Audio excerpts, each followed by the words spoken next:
Howdy, folks. Welcome to Adventures in Alberon, where nobody reminded me to turn off the jazz music. I am Joe Treff, your Dungeon Master for the evening. And joining me, as always, are my so-called friends, Matt, Miles, Ali, and Tina. As the music kind of fades off into the background, welcome to Adventures in Alberon. We're a 5th edition Dungeons and Dragons campaign. I wrote this campaign for Matt, Miles, Ali, and Tina specifically. But you were invited to join along and just kind of check it out. It's been super cool. We've been doing it for a little over 2 years. And people will show up and watch, and that's awesome as well. A couple of announcements before we get into the recap and into the actual game. We have an Instagram, and the Instagram is a place to go to see all of the maps, the hand-painted miniatures, of which a couple will be going up tomorrow because I have new paint, and that's exciting. So you'll be able to see at some point this weekend Carranza Billows. Hopefully, if I can finish it, because it's a really detailed and very imposing miniature, Euthelius, who you all met some time ago, and a few other people, but we'll get there. But at Alberon RPG is our Instagram account. We also have a Twitter, but really the Instagram is the thing where you can see a lot of the really cool stuff in finer detail. We hand draw all the encounter maps and paint the miniatures and have all kinds of cool little things that you can check out. We have a website, alberonrpg.com, which has the entirety of the story so far, written down, broken into sagas. The most recent saga began as of last session, because you guys, you killed a dragon again, and that's like a pretty major event, and you made it to Kol Arista. But we'll get there in a second. So that website, alberonrpg.com, has the entire recap. It has a lore section in which there is the beginnings of the Dungeoneer's Guide to Dominion. It's about 60 pages of background information on Alberon, specifically the continent Dominion, which is where this campaign takes place. Also up there, as of last week, there is an entire PDF dedicated to the encounter around the Forge Key Room, which all of you have the opportunity to enter. You guys walked through, you saw, you did not touch. But a slightly reworked version of that is posted. It tells you a little bit about the encounter, how to run it, how you might describe the actual setting. It gives you a couple cool details. There is a stat block for the Forge Key. So if you guys want to know what that does, that's there. And it also has a stat block for the Guardian, or the I can't remember what I renamed it in there, but one of the Azers that Gerard the Architect crafted that you guys actually fought. But the stat block for that is in there. So all that's at alberonrpg.com. And then finally, or second to finally this week, on Tuesday, I believe, in the mail, we are getting our enamel pins, which is super cool. It is our little logo on an enamel pin. I got a whole slew of them, but they're going out to people who have been involved in Adventures in Alberon in various ways. So people like Isumiwa, who have subscribed for over a year straight. That's crazy. Thank you so much for doing that. For people like Talon Nail, who is super involved in the community, has been a fantastic moderator, and whose daughter is involved in like creating art for the campaign, which is so cool. People like Sophie Bischoff and Erica Volova, who provided art to Adventures in Alberon over the last 2 years. And a few other people that we'll kind of get to as we get the pins. Those will be going out. I know I've talked to a few people. I still have to collect a few addresses, but those will be going out hopefully at the end of next week. And then finally, for all of the sound effects that you were about to hear, except for the ones that I make, we use Sirenscape, which is a digital tool set of a variety of sounds and audio environments that you can use to enchant or enhance, I suppose, your role-playing games. So everything from rainstorms to exotic jungles to really, really raunchy parties we learned last week before before we went live. But for all of those things and more, Sirenscape is a cool digital tool set. So check that out. And with that is all of our announcements for this week. So we can jump into our recap. Finger Gang. When last we played, we began with Akka, who decided to, utilizing the artificer feature, the right tools for the job, comb Gamble's workshop to assemble what he needed to turn elements of the white dragon that you had all slain in this fierce combat previously into potions of frost resistance. Aka, you managed to create 2 of them successfully. You attempted to scrape the remainder of the last one out, but were unable to salvage that. As you did so, the rest of you helped Gamble, the halfling master tinkerer who recently has been appointed the listener, the leader of the Zinyi Shay, your people. Though for most of your life, you've known him as more of an uncle. In return for helping Gamble and the rest of the people from Squall's End gather supplies and otherwise help prepare for the journey ahead, you were given by Gamble a half gift, half reward. This device, a metallic disc that, when placed on the ground 3 times a day, could conjure food and potentially even make it taste good. You also received some deep sets of information stored in glass orbs, including lore that goes into the creation and function of the Triwards, legendary items forged at the dawn of the Third Age to free the small races from dragons and giants alike.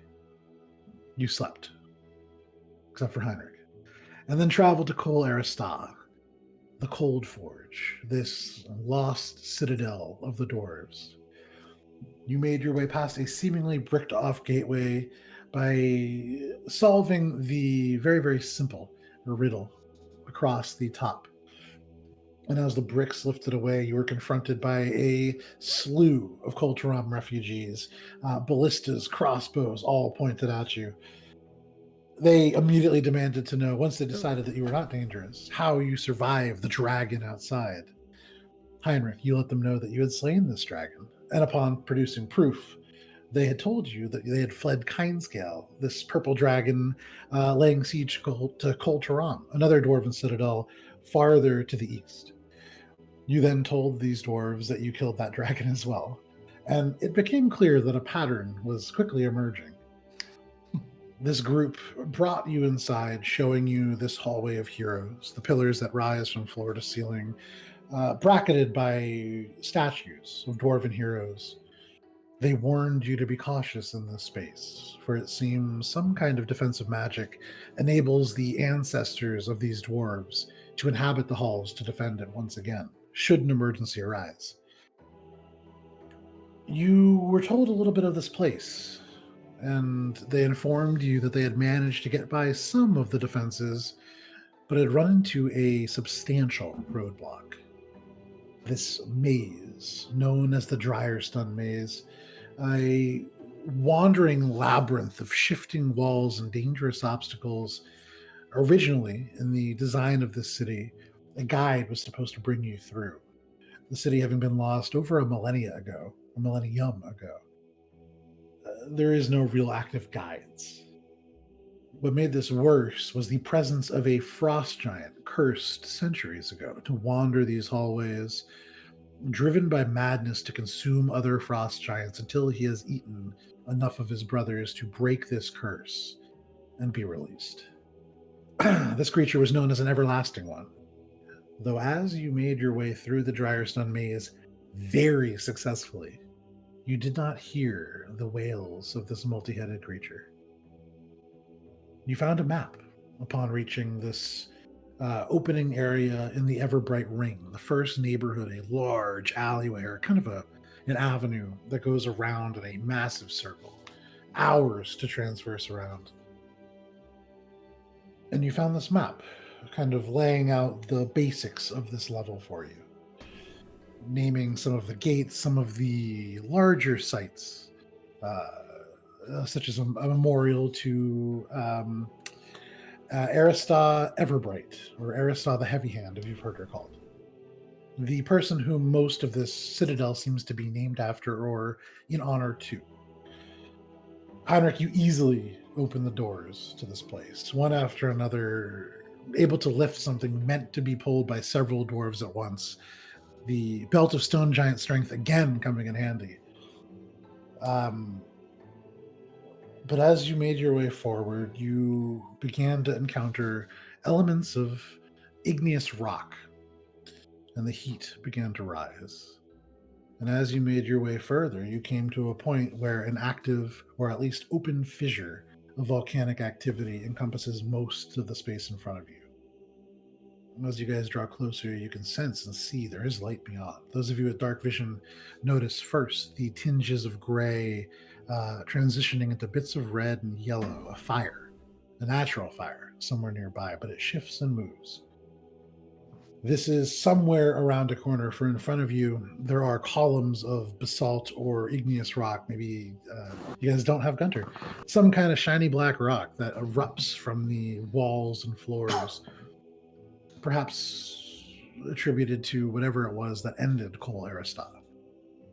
So, Finger Gang, you and Carranza are in this space. You can see these basalt columns in front of you that break up the view, so you can't quite make out too far around. You would need to press further to see what's beyond. What would you like to do? I thought at the end of last time Shay went forward. So, Shay had scaled like the fissure in front of us to like. Okay, easy enough. So Shay, let me set up something a little bit more appropriate here for the music. You don't have to make those sounds. It's just like a little bit more of a little less music, a little bit more ambience. Just a moment here.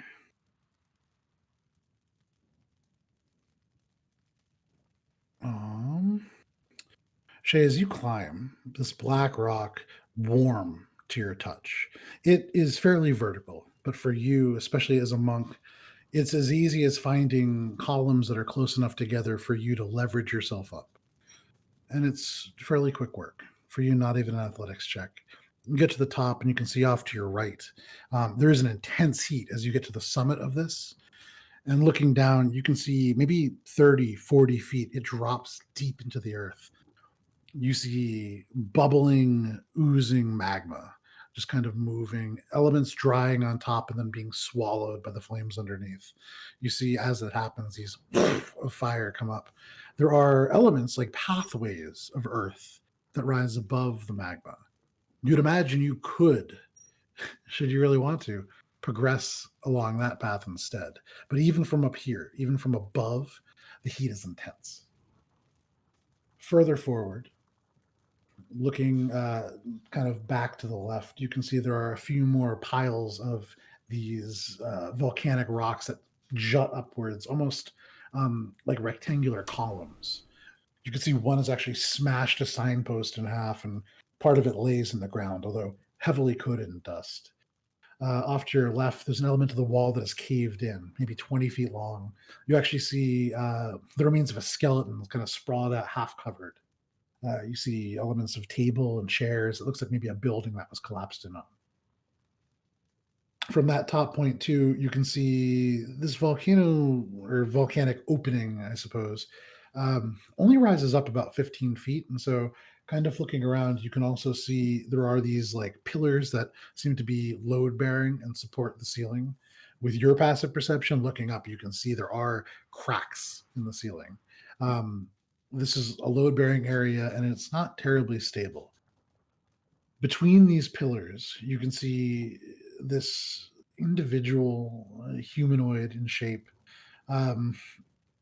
But the colors are vibrant. And you can see it's back to you at the moment, although it is slowly turning. This creature has almost this dark charcoal like skin, reminiscent in ways to the drow that you've met in your time within Culturam. However, as it turns, you can see the arms incredibly long. They extend almost from the shoulders to the ground. It's about a 6 foot length, and you can see three long fingers, each about a foot long, ending in a hooked talon. Hooked talon. Every time I say it, it makes me think of it. The bottom, the torso, kind of transitions into a swirling flame that runs down. There are no legs. This flame just dances across the ground. Even as it stands still, you can see the flames just passively in place. Elements of dust kind of whirling around it. This creature is just kind of shifting. You see it slowly drifts forwards, the element of ground leaving a slight burn behind it. And as it moves a little bit to the right, you get a catch sight of the right side of its face. It's like a blackened skull, although where the top teeth end, it becomes immediately significantly smaller and tapers into a thin earthworm like neck that connects to this charcoal torso. That as it turns, you can see breaks and lines, and magma seems to be running underneath.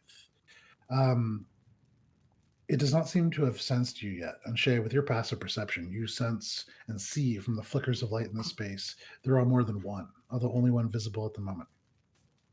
What would you like to do? Maybe they're friendly. You're not Are I there. gonna guess at how many there might be? Make a perception check. Ooh. It's 26. Okay. Yeah. Looking through and into this space, you get the sense there's this one very obviously kind of drifting off and to the right. And actually, just to give you a little perspective on what you can see, I'll post this in general. If somebody could put that in the Twitch chat, that would be great.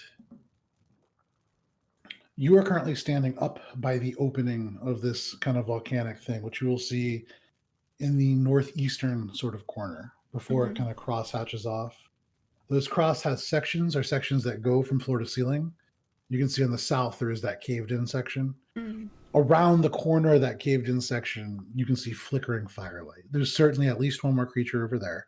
You can see this flickering fire, and even as they're starting to move, in this moment, everything's slowing down. You're kind of just analyzing things because you're noticing the one that's walking off into the north of this map, you're getting more and more of the face. It's turning towards you, not like in reaction, but just in the course of its movement. Sure. You catch flickers of flame off into that southwest pillar. You would guess that there is between 3 and 4 of them here, although you do not see any, but the one that's now kind of beginning to turn towards you. You lose sight of it as it passes behind that small column of obsidian or whatever kind of volcanic rock this is rising up. Okay. I think I'm going to start making my way back down to report on what I've seen. Okay. So Shay, you turn, you put your fingertips into this volcanic rock and slide down very quietly. It's very like shiny, sheer rock. There's not a lot of pebbles. There's not a lot of noise that comes with this. Shay alights in front of all of you, reports back what she saw. You are all now caught up. One exposition later. And that's what I saw. Well, Do we have the map out? I can show you the map if you want. Yeah, let's take a look at the map. Do we need to go through there, or can we find a way around? Well, the only other way around would be to back out of this tunnel, go even further around the outside ring and find another tunnel in, and that these things are also hopefully not in. But all roads lead to kind of behind where they are, at least from what we gathered. If you wanted, I mean, you could backtrack like all the way back around through the entrance and go left instead of right, as Heinrich had said previously, through that kind of agriculture section. However, here, it seems as if whatever event happened, it seems as if there is a massive volcanic shift very suddenly. You can see the floor, the ceiling, like imploded in, almost like fingers of volcanic rock clawing into the structure. It seems to have probably made it difficult to bypass. And you would imagine going forward, there are going to be sections that are fairly obstructed in this way. So thinking about like moving forwards, how you want to interact with this rock, if you want to try to break through it and stuff, you certainly can. It's pretty substantial in terms of how much of it is here. Okay. I mean, if you want, we can try reasoning with them. What? If you want, you can try all kinds of things. You can try. Hello? No. I think I would like cover your mouth if you actually tried to do that. Be like, shut the fuck up.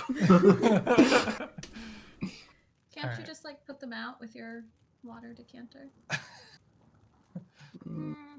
Maybe that's why maybe Given they're the unhappy and they're thirsty, description- and because they're so hot, so they'd like to cool down a little bit. Given Shay's description of them, do they just sound like some sort of fire elemental? Like Make a history check. Yeah. Or I would say actually this is probably more of like an Arcana check. I was hoping you'd say that. Well, your hopes have been answered. It was like a 3? 32. 32. All right. Okay, so I'll pull up my notes here. Listening to the description of this creature, based on what you know about this place, your first thought is that it is an elemental creature. You've never encountered fire elementals before, probably, but you've heard of them certainly. No, you've heard of them certainly. Elemental creatures amongst the sort of monstrous things within Alberon, probably the most common. There's a very well-known, well-documented historical event called the Elemental Deluge. Heinrich has a book about it. And because of this sort of interaction between the environmental planes and Alberon during this event, there are rifts open to the elemental plane across Alberon in various places. Right. What you know about the Cold Forge is that it seems to be located on one or more of these. Yes. So you think about fire elemental, but it doesn't quite fit. You've heard of them as these amorphous kind of fire, its pure essence of the fire plane itself. This doesn't sound like this. This had structure to it. It had almost skin, talons. It seemed as if it probably attacks with its hands. That's not a fire elemental. You remember, though, hearing about these creatures of the elemental plane, though generally, even by the beings there, considered pretty vile. They're creatures known as fire ghasts. They are these creatures that, in ways, are kind of similar to ghasts in appearance and function. They're able to teleport out of existence and then reappear, kind of vanishing in smoke and then appearing again a couple seconds later. You've heard that they are able to, or not able to, when they are within the presence of fire or heat, they actually seem to almost absorb it into themselves. It's said that they can kind of be seen coming because torches and flames will just go out as it approaches. It absorbs this energy and is able to utilize it in an offensive capacity. You would imagine, given all of this, it is probably immune to fire. And thinking about what you know about elemental creatures, it's probably immune, or not immune, it's probably resistant to magic that would change it or alter it in certain ways. You would also know that reasoning with this creature, while it does have some semblance, you've heard, of thought, there actually are not documented. You rolled a 32. You have heard tell in reference to certain magical items that there are within the elemental plane of fire, and especially within the astral sea, these creatures can be persuaded or hired to join pirate crews within the astral sea. They're highly sought after because they are quite dangerous creatures. However, they're not very intelligent and quite prone to violence. Perfect pirates. I would mull all of this over and be like, sounds like it could be fire ghasts, flame ghasts. Are you telling us what Right. those are? Ghasts? I would say all of the things that I know about them. It sounds like fire ghasts, which are, and you explain all of those things. Yeah. Which are, and then I play a tape recording of what Joe just said. Yeah. Pretty meta. No, I'm just kidding. Yeah, pull out that Yeah. deck. It's a Pokedex, yeah. Fire ghasts. So, Do you given wanna try- what it looks like here, those are going to be pretty dangerous. Okay, but you said they're stupid. So that means maybe easily distracted. So maybe we can create a diversion. Quickly, light that building on fire. Maybe they'll go chase after it and we can sneak by. We're No, in a that's tunnel. not- Wow. not How how about it we would go work. back out and around, and if they're still over there, then we say, okay, it's everywhere. Of course they're going to be over there still. Where else are they going to go? This is No, one the tunnel other- of many that leads to the center. They may not be present in all of them. But there could also be worse things. In which That's case we Always come possible. Also true. That's D&D. You said that there was another path that looked inaccessible. There are many paths that look inaccessible as I'm you walk asking around. Shay. Oh, sorry. Yeah. Excuse me, Joe. I was Guntir talking to was- Shay. Oh, Again, sorry. would clarify whatever Joe said. So what Shay would say is it looks as if there is one to the north of this chamber. There is one passage very much obstructed. Shay actually would have seen a door like with a spike of obsidian going through it in the burst of volcanic activity that took out this wall. To the south, there is kind of a cave in. There seems to be elements of furniture. Shay just saw elements of a door, although this door does not have knobs, hinges. There is a sign. Although Shay, you only read a little bit of Dwarvish, correct? Yeah, a little bit. Yeah, so you probably would not make these things out. Okay. And within the volcanic opening itself, there were tunnels. Yes, it seems as if you were able to some way resist the heat, you could drop into this volcano and then progress along paths. Literally bordered just inches to either side by magma. Okay. Shay, make an intelligence check. Just flat intelligence. That's a dirty 20. Dirty 20. You Not so bad. you can't quite translate the first word all the way, but the second half of that word is share. And all that you can make out when you combine what you can read is share space. And that is what you read. Oh, Ah, yes, the good old share space. It's your share space, yeah. I share, you share. I mean, Yeah. I speak Dwarvish much better than I read it, so... Yeah, certainly. Something about sharing. So do we want to Well, Try maybe to it's figure out about a these way by, creatures or do we sharing wanna- the tunnel. try a different entrance? It sounds like you want to check out the other entrance. There's a lot of area we don't know. Might be even easier. Might be cool stuff. I mean, for Might your be sake loot. and your the noise you produce when you try to sneak, maybe it's best. I'm not worried about Also- getting by these guys. How difficult would it be for everybody else to make it up this wall? I can fly. Aside Yeah, you. again, it depends kind of on the.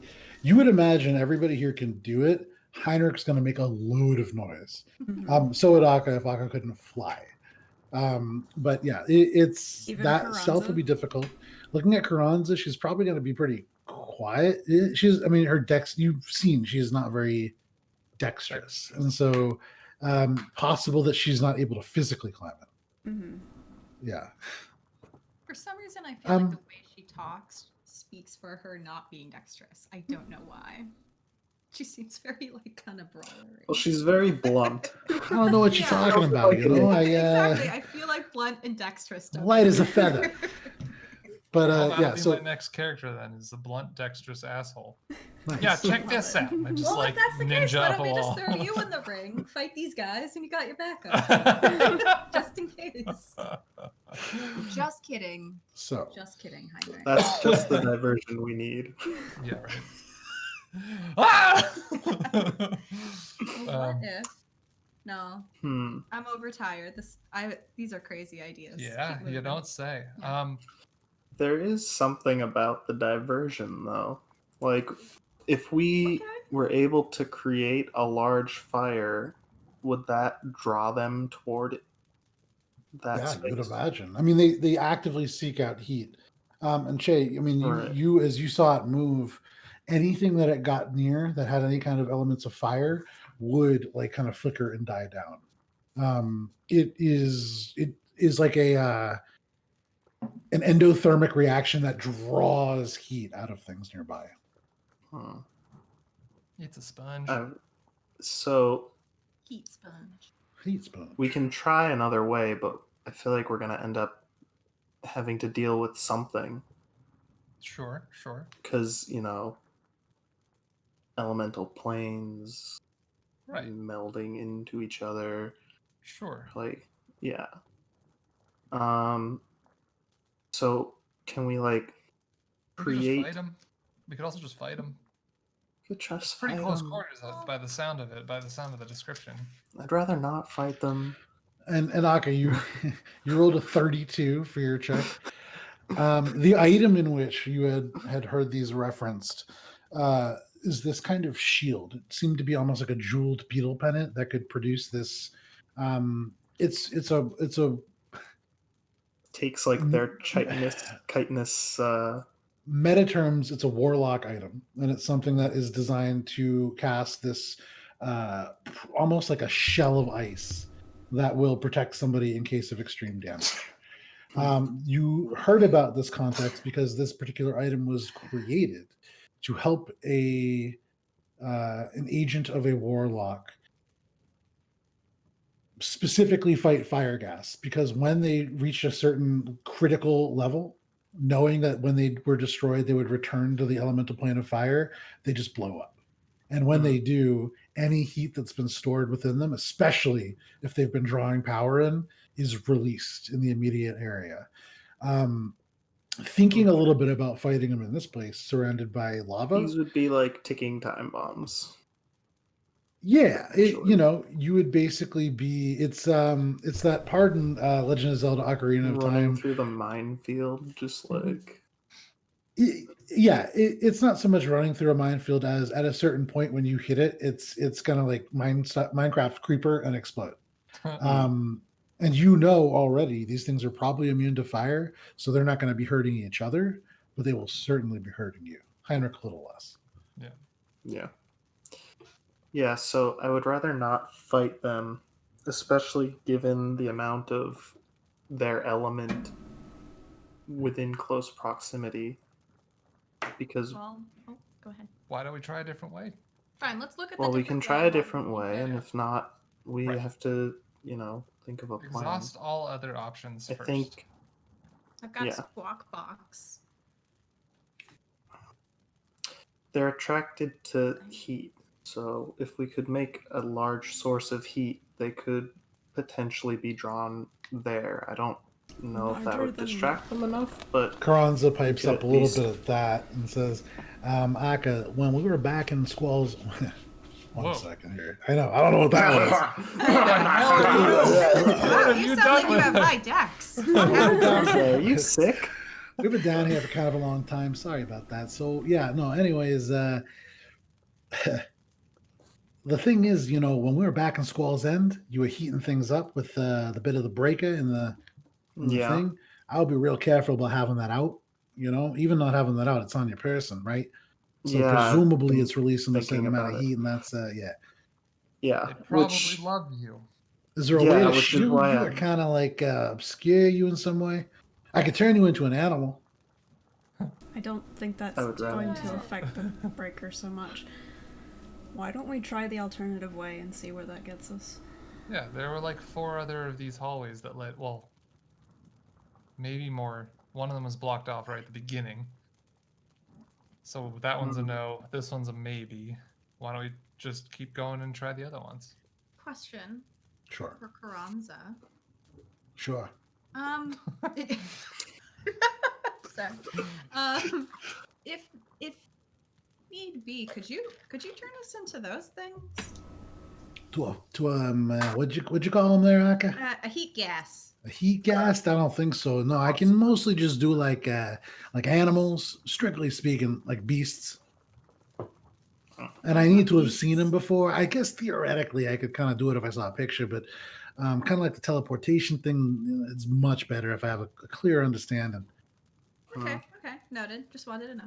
Okay, cool. Now that we know that. I'm just gonna like be kind of doing that walk of like, are you guys following? Like out the hallway. Back Oh, to he's the- supposed to follow. And she just kind of turns and follows you. The rest of you following Heinrich? As I'm making soon as note, Heinrich's I'm making moving, note I'm on my going. map. Okay. So you take a little bit of time Yeah. to actually begin to plot out your course. Yeah, I'm just marking on the map. I draw like the depiction of what Shay told me over the hallway. Just like a quick little sketch of what it sounds like. She's like, It's they're just- here. A little stick figure and like an angry face and fire coming off the head. Exactly. I'm like Very lingering over very- his shoulder, like just a little. oh, sorry. And I just It was angrier. So yeah, no problem. erasers haven't been invented yet. What do you want me to do with this? That's true. You should practice in your journal because it just fades away. And then Uriel's just like, why do you What keep is he sending me saying? drawings? Anyway. These are unsolicited pictures. Please stop. This one. I don't know what you've been drawing in your journal, but I didn't imply Talon, anything thank at you all. very much. So, what was your question? Your question was, you're going. Oh yeah, so you're marking this on your map. So what I'm going to say, go ahead and make a survival check and make it at advantage, as you are currently plotting your course.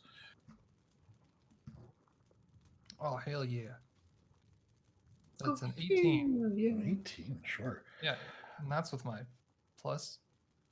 So you take a little bit of time, and first of all, I mean, you're in this kind of very narrow central corridor, or not narrow; it's still fairly wide, but it's a central corridor that kind of slowly wraps around, and is the Everbright band. There are other elements when you kind of backtrack and go back to before, where the volcanic stuff kind of dies down, where you can take other pathways through the volcanic section itself to try to avoid these creatures and still stay in the same general vicinity, or you can go further back to kind of the beginning and then go around the agricultural side. Or again, you could attempt to get through the blocked tunnel at the beginning. Mm-hmm. And I would say, actually, as you do have the map. Yeah, I feel like if we came out of this tunnel back to the Everbright, or no, the so-and-so's Folly, that's where we entered it from. So through Jalog's Folly, you would note there is an unnamed gate that leads to a broad avenue that would head in towards the Granite Overwatch, this keep that is the entrance to the forges of the Cold Forge. Right. You did not see the entrance, but you would imagine it is within Jalog's Folly somewhere. So you could backtrack and try to take that way if you would like. I would suppose this idea and I think that's a really good idea, given that it's a little broader, more direct, less claustrophobic. So even if we come across these things and do need to fight them, won't be in such a small hallway where no one can get out of the way of them popping. Well, there's no point in speculating. We should just check it out. Cool. I suggest we look for that. You guys begin to walk. Karan's looking at the map, just kind of leans over and says, "It looks like it's probably just somewhere a little backwards past the monument that we went past." Okay. So you guys would know that's going to take you probably about an hour to backtrack to. But over the course of this hour, is there anything that you guys want to do? Given that Heinrich has a map and has been kind of keeping track, I'll say you don't need to make a check for it. You can certainly do so. Cool lootables. All right, Okay, that's make- exactly what I was gonna go for. any diotic metal. If I see, Always. Yeah, I think- Always and forever. Always and forever. if I see Yeah, I Heinrich think I'm going just- for any lootables, I want to get there first. Okay. I think Heinrich, I'm make an just keeping my investigation eye check. out for diotic metal as well. Akka, make a anywhere. perception check. Oh hell yeah. Just kind of like idly as we're walking, just like anything Sure, yeah. that could be useful in terms 25. of what we're trying to do. 25. 12. 12. Okay. We'll get back to that in a second. Heinrich, you rolled a 25. All right. Hang on 1 second here. All right. So as you guys walk, you pick your way through the basalt columns and kind of wind your way through, the temperature again dropping as you get further and further from this heat. You lose the sound of the magma bubbling behind you, and it again becomes a little bit quieter here. 1 second here. Let me kill the fire noises real quick.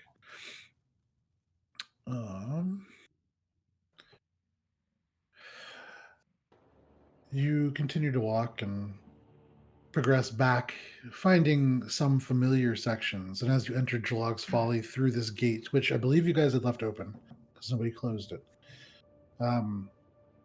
you enter this familiar section with these doorways off to either side.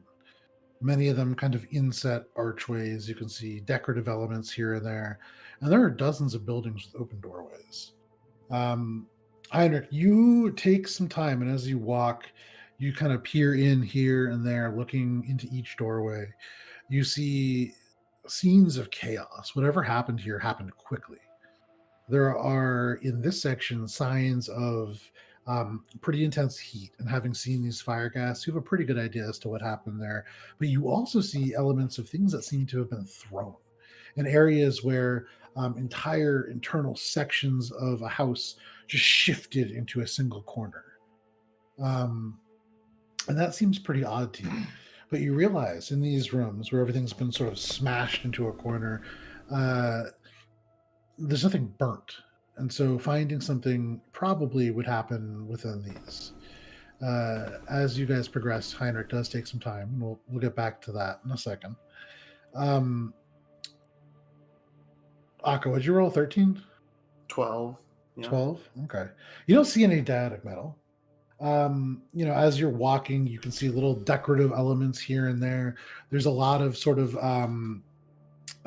very strong elements that hint at freedom. You see like birds, which for dwarves underground especially, real strange. You can see rolling hills that are depicted across archways. You see a lot of clan names. And then after a little bit, you come to, give me 1 second here. A circular room. The doorway has been completely ripped away. You can see like torn hinges, elements of broken glass actually, which immediately glass. You haven't seen a whole lot of glass here, so that's pretty uncommon. Heinrich, you notice Akka kind of looking into the space, and you drawing in. Do you have detect magic up? Sure. Okay. I'd be poking and prodding with it. Sure, yeah. You walk through and kind of peering in past Akka, you can see there is this faint glow that is not quite like a lantern, not physical fire, not magical fire. It is this kind of faint aura of arcane energy. And so, do you walk in? Sure, presuming that it looks all still and quiet inside. Make a perception check. I was going to write down. That was like a 30. There's a 32 investigation, right? 25. Keep an 25, eye on what 25, Heinrich right. is doing here. That is 12 on perception. Okay. Did you see something? Seems pretty safe. Seems pretty safe. I say to Akka and I walk in towards the thing. You step into this narrow 10-foot hallway that leads into this open round space. And as you walk in, you notice along the upper, it's maybe like 11 feet tall, which is pretty tall for a dwarven ceiling. And there are rafters. They must be stylistic because there is no roof to hold up. You're underground. But you can see here and there like little, what look like claw marks maybe in the wood. Mm-hmm. And looking around now, and as your eyes adjust to the very low light, you see elements of arcane symbology. You see a counter, you see a large table, stone, intricate kind of etched in symbols. This seems to be at one point maybe a magic practitioner's studio or laboratory, perhaps. The table itself is built into the, it's like carved from the floor out, so it's attached to the room. The same thing with the counter, but everything else has been shifted into the corner. You move over to the corner, you can pull away this long, it looks like a tablecloth. And even as you pull it away, the strands like peel and fall apart. This is old. You begin to move things a little bit more carefully. Bits of rubble, elements like that. And you find within this a little rectangular piece of metal that you've seen very similar. You kind of turn it over in your hands. There's no symbols on it, which is weird. But this is an Arcana Tile. And you're recognizing that this would date back to the time when Arcana Tiles were in use. Very expensive, but looking at this, it's so this is not like the ones that you've seen previously where it's iron or silver. Mhm. This is gold. Uh-huh. And so you would know based on the symbology and the systems that you've learned about these, Mhm. higher level magic. Yeah, Certainly. potent stuff. Yes.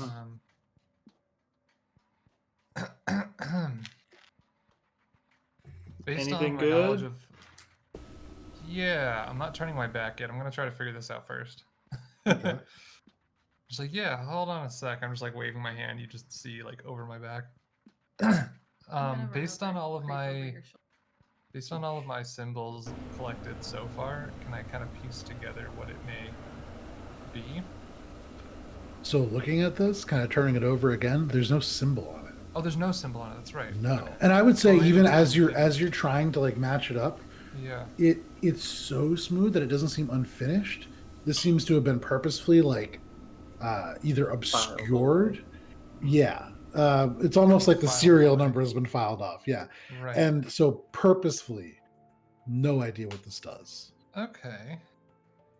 Huh. You do get a vague sense of a transmutation magic from detect magic. Right. Okay. I'll ask.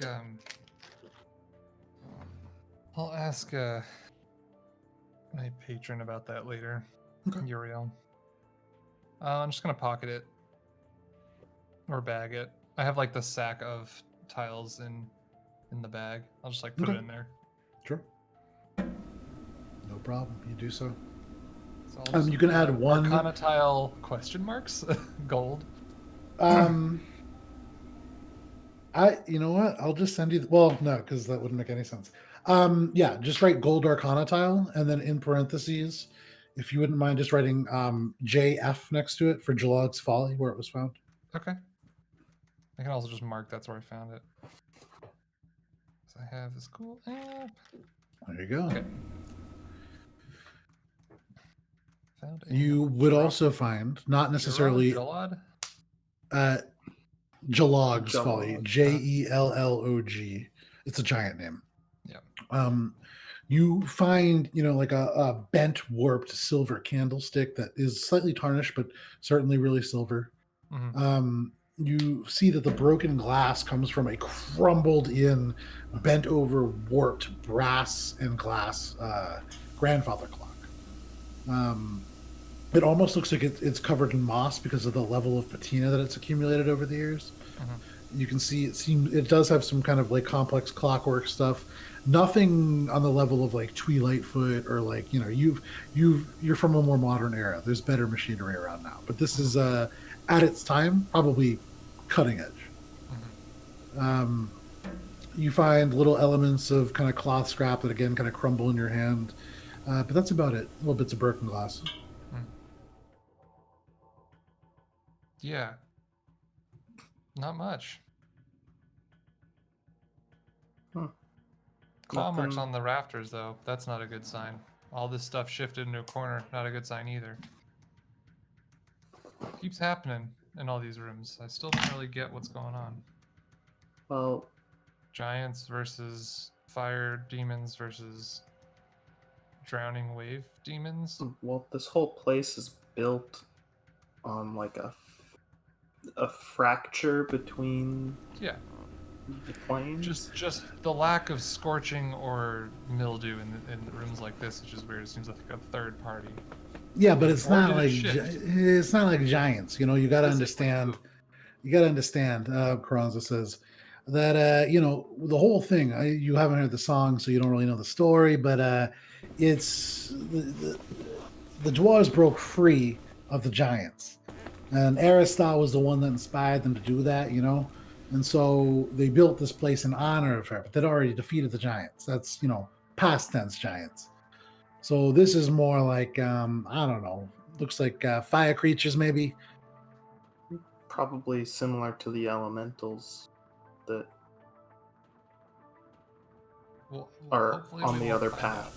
I don't know what Shay described there. That's not. I've been to the plane of fire. That's not fire Well, elemental. not elementals, but elemental hot creatures.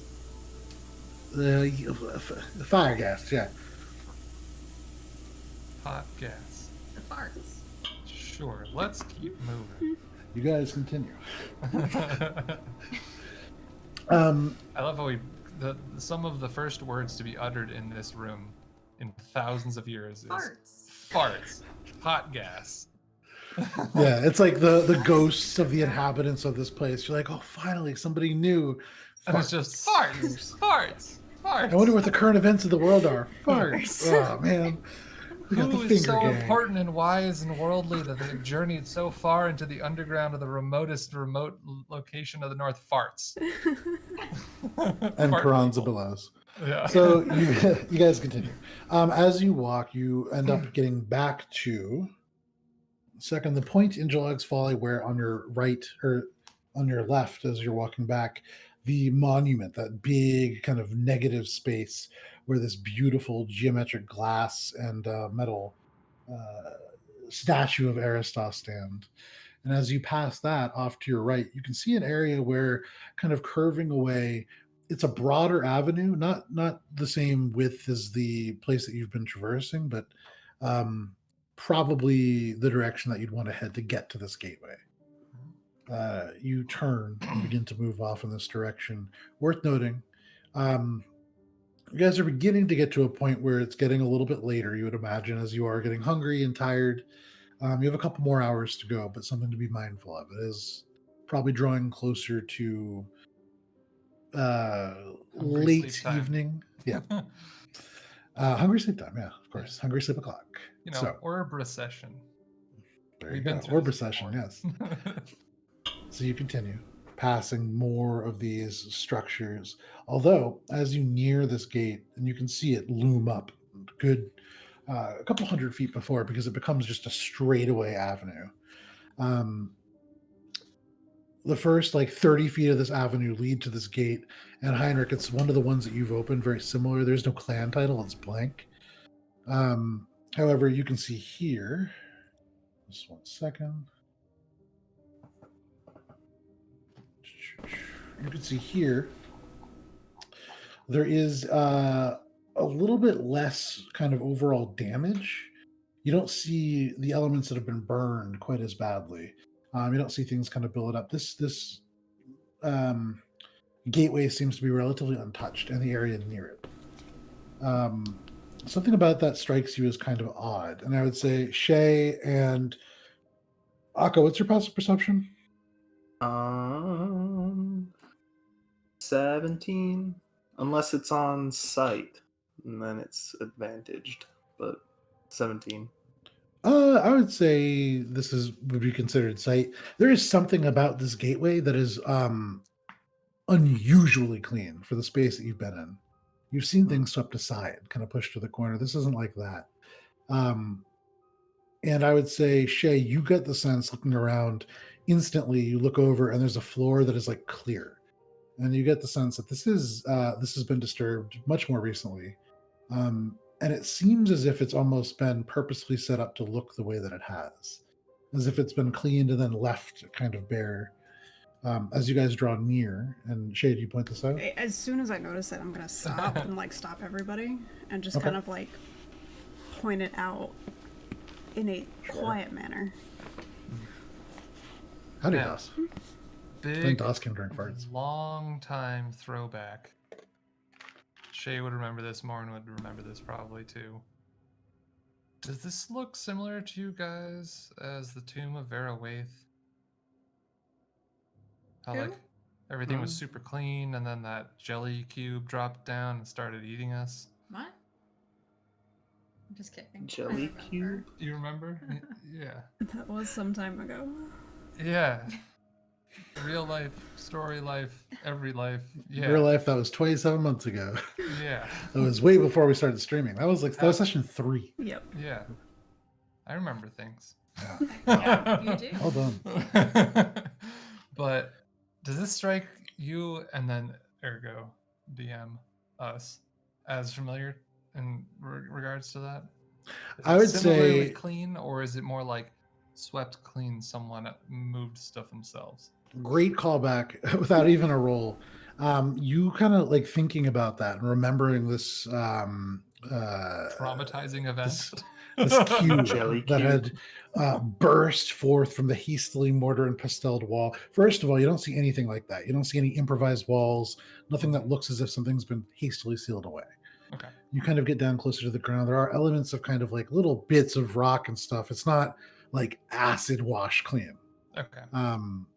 But to that point, it does look as if something has been through recently to keep it in this kind of this level of cleanliness. You'd remember even walking through as you pass, being the first couple of people to walk through in centuries, perhaps. Even as you walk, just the faint bit of body heat, perhaps, or the movement, causing like little elements of rock to kind of crumble around you. You can see bits of that here. So that's happening, but it's being kept clean. What could possibly be doing that? Are there any other like Something is here. signifying marks or anything, or does it just look like ridiculously clean? Like, Make a perception check.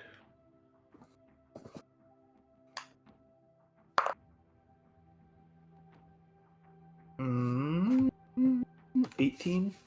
18. Okay.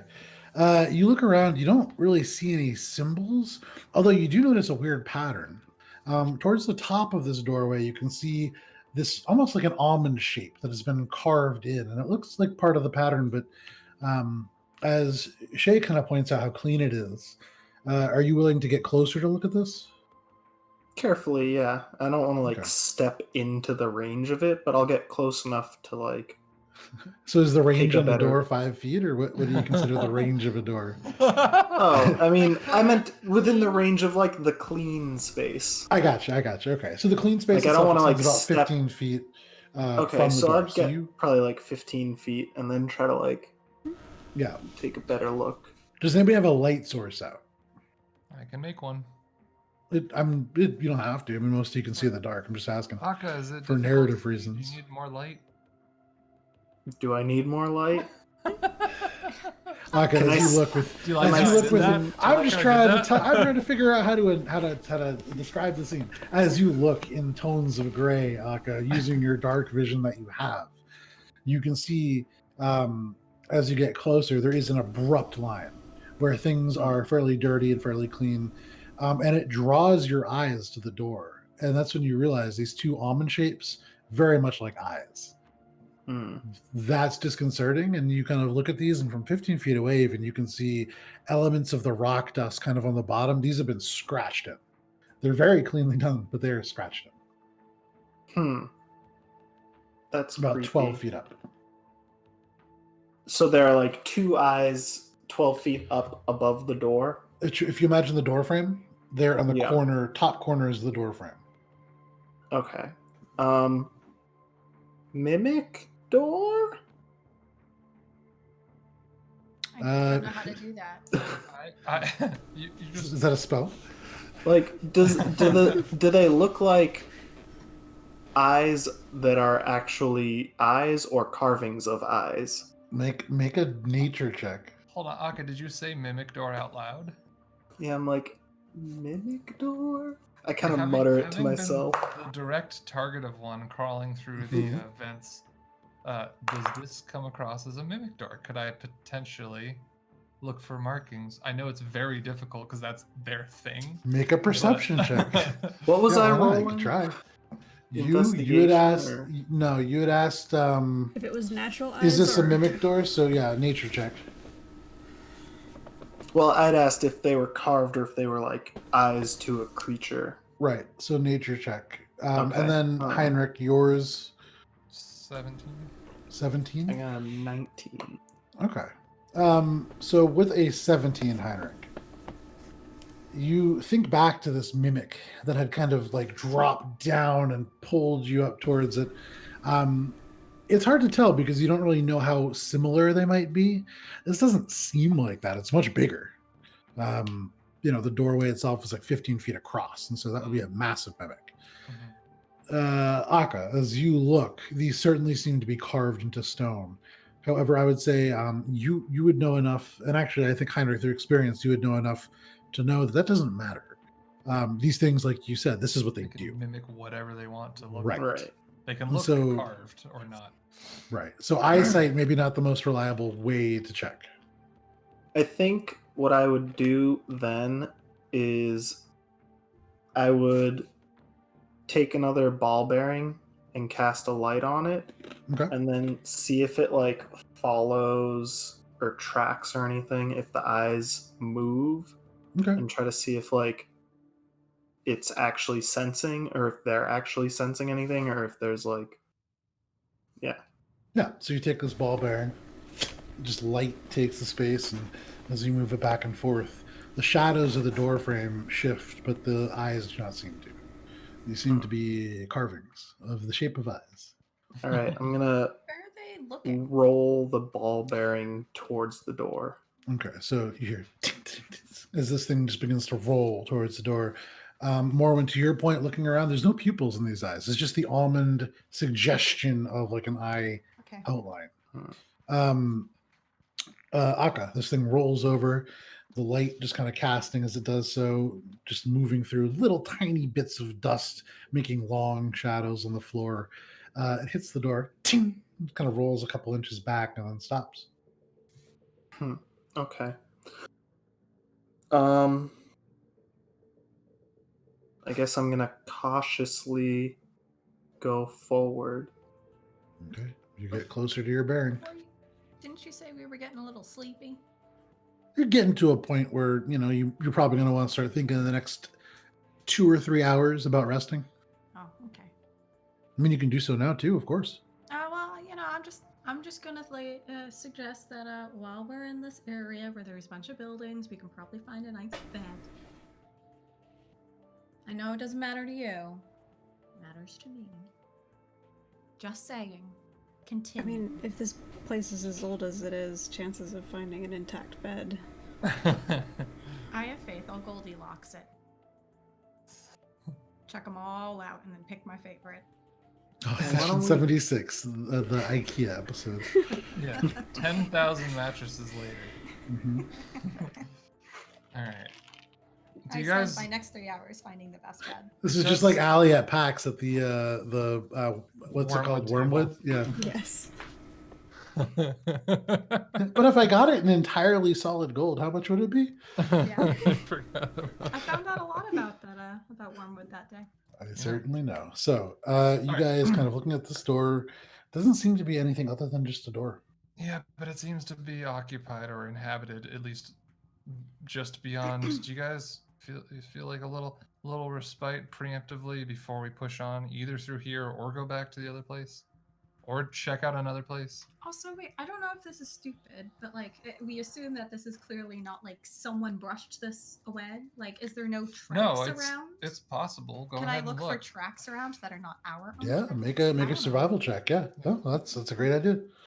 Yay! I'm I had a thinking- good idea. I have to take off a tally mark every time I have an actual good idea. Just kidding. Do I add them on for bad ideas too? Oh No. Jesus, no. What am I rolling? Yes. 16. Survival. 16. You kind of bend down, you get really close to the ground. There's a lot of dust, not a lot of tracks. Which, interesting in and of itself. If this was like a large creature, would certainly live. Even like impacts in the little bits of stone would like pulverize them. You don't see anything like that. So if there are creatures, probably at least maybe your size, maybe smaller. Maybe they fly, maybe they're ghosts. But there are not footsteps that you see. Having No. stepped into the clean area and Uh-huh. like gone up towards my ball bearing, nothing happens. You get a little closer to your ball bearing, but aside from that, not a lot changes. All right. I'm gonna, once I get to the door, check it for standard traps and stuff, Okay. and then Make an try to investigation peek check. through.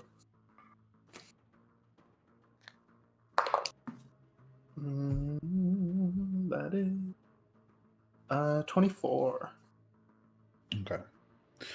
You get up close to the door. There are no handles like the ones that you've seen Heinrich pull. There are no kind of levers or knobs, but Akka, something that you've never seen before. To the right of the door, there is, and for what it's worth, you do not find anything that would hint at traps. You don't find 24. You said Mm-hmm. You find the remains of a trap, but I'll get back to that in a second. You look around at kind of this doorway very closely, and you see on the right side of it, there is outset from the wall, like a little bronze panel. It's a space maybe like an inch high, and set at a slight incline. It looks like maybe 6 inches long. Tiny little shelf. Unclear as to what that does, but you don't see any kind of way of opening this door. And unlike the other doors, it does not have like a gateway name. Okay. Does it look like there's something that's supposed to go on the shelf? Getting a little closer, really kind of looking in, you do see elements that are slightly worn, suggesting that small squares or rectangles perhaps were placed on this at one point. Okay. Would I know about the tile arcanum? Make an Arcana check. Probably not. The Arcana tiles. They're not like legendary items. And for your group in particular, they're kind of like antiques that don't serve a real good purpose. They're not efficient. They're incredibly expensive for what they do. Right. Okay. It's like, buying vinyl. Yeah. So, there are people who collect it, certainly. Right. Valuable to certain people. And if you put this one upside down, it says, "I'm going to kill you" in reverse. It says, "We were pig people the whole time," in reverse. Yeah. Satan talks through the reverse sides. That was a 25. Okay. So you have not heard of Arcana tiles necessarily. You know that during the Second Age, when the Dragonborn Empire called the Fazarakian Skald swept across Alberon, across Gath, across what was then known as Aldwyn, before Dominion splintered into Dominion, the Ald, and the Sunrest Islands. A long, long time ago, there were techniques that would allow for spells to be imparted into metal. That's artificing, essentially. And so, certainly possible. And you've heard of the theory of it. But this is like, this is the kind of artificing you would learn about. This is grandfather artificing. This is like not something that you would have really learned about, especially having been taught by somebody who really didn't necessarily even want to teach you. You were just kind of the only person that they got the sense would be able to learn it before they died. So it's unlikely that you would know too much about it. However, you do know that what Heinrich is referencing entirely possible and certainly has happened at various points throughout history. Never heard of him. Okay. I guess I would go back and be like, there seems to need some sort of specialized key. Do we want to open it right now? I mean, I can keep going, but if other people are tired, I can just make the wall like a different material. We could just go through. I can make it wood. I can make it earth. I can make it. I guess I can make it water, but that's a little harder to do. looks like it needs a little like tile or something. Okay, well, I'm fresh out of tiles, but I got a couple spells, so I'll go look at it. And I'll be like, yeah, get the door to dirt thing ready. I mean, I think that's just a. he is ready. And she just kind of holds up her hands. You can see the transmuter stone glow slightly as she does that. I feel like that would be less loud than opening it properly, right? Just all of a sudden it's dirt and falls down quietly. We could walk right through. I mean, I've never opened the door, so I don't know how quiet it is, but yeah, probably, it's a big door. Yeah, and you can make a small hole so in case there's anything big, can't chase us. I hadn't thought of that, but yeah, Unless no, it's a true. bunch I of can do that too. dwarves, They could fit through. Well, then they would be able to fit more through if the door were Well, and wide if you open. looked at this place as we've been walking through, I don't think this dwarves still living here. I haven't seen a grocery store open. There hasn't exactly been picnics occurring. Been a lot of Dwarves skeletons. known to have picnics. Make a history check. No, no. Not to your I'm about knowledge. to. Let's, Having a History with dwarven Guntir. Did we ever have a picnic. picnic? Actually, Guntir and I kind of did. Yeah, truthfully. several times, not Yeah, arguably. when we had our little Crafter liked knitting or picnics.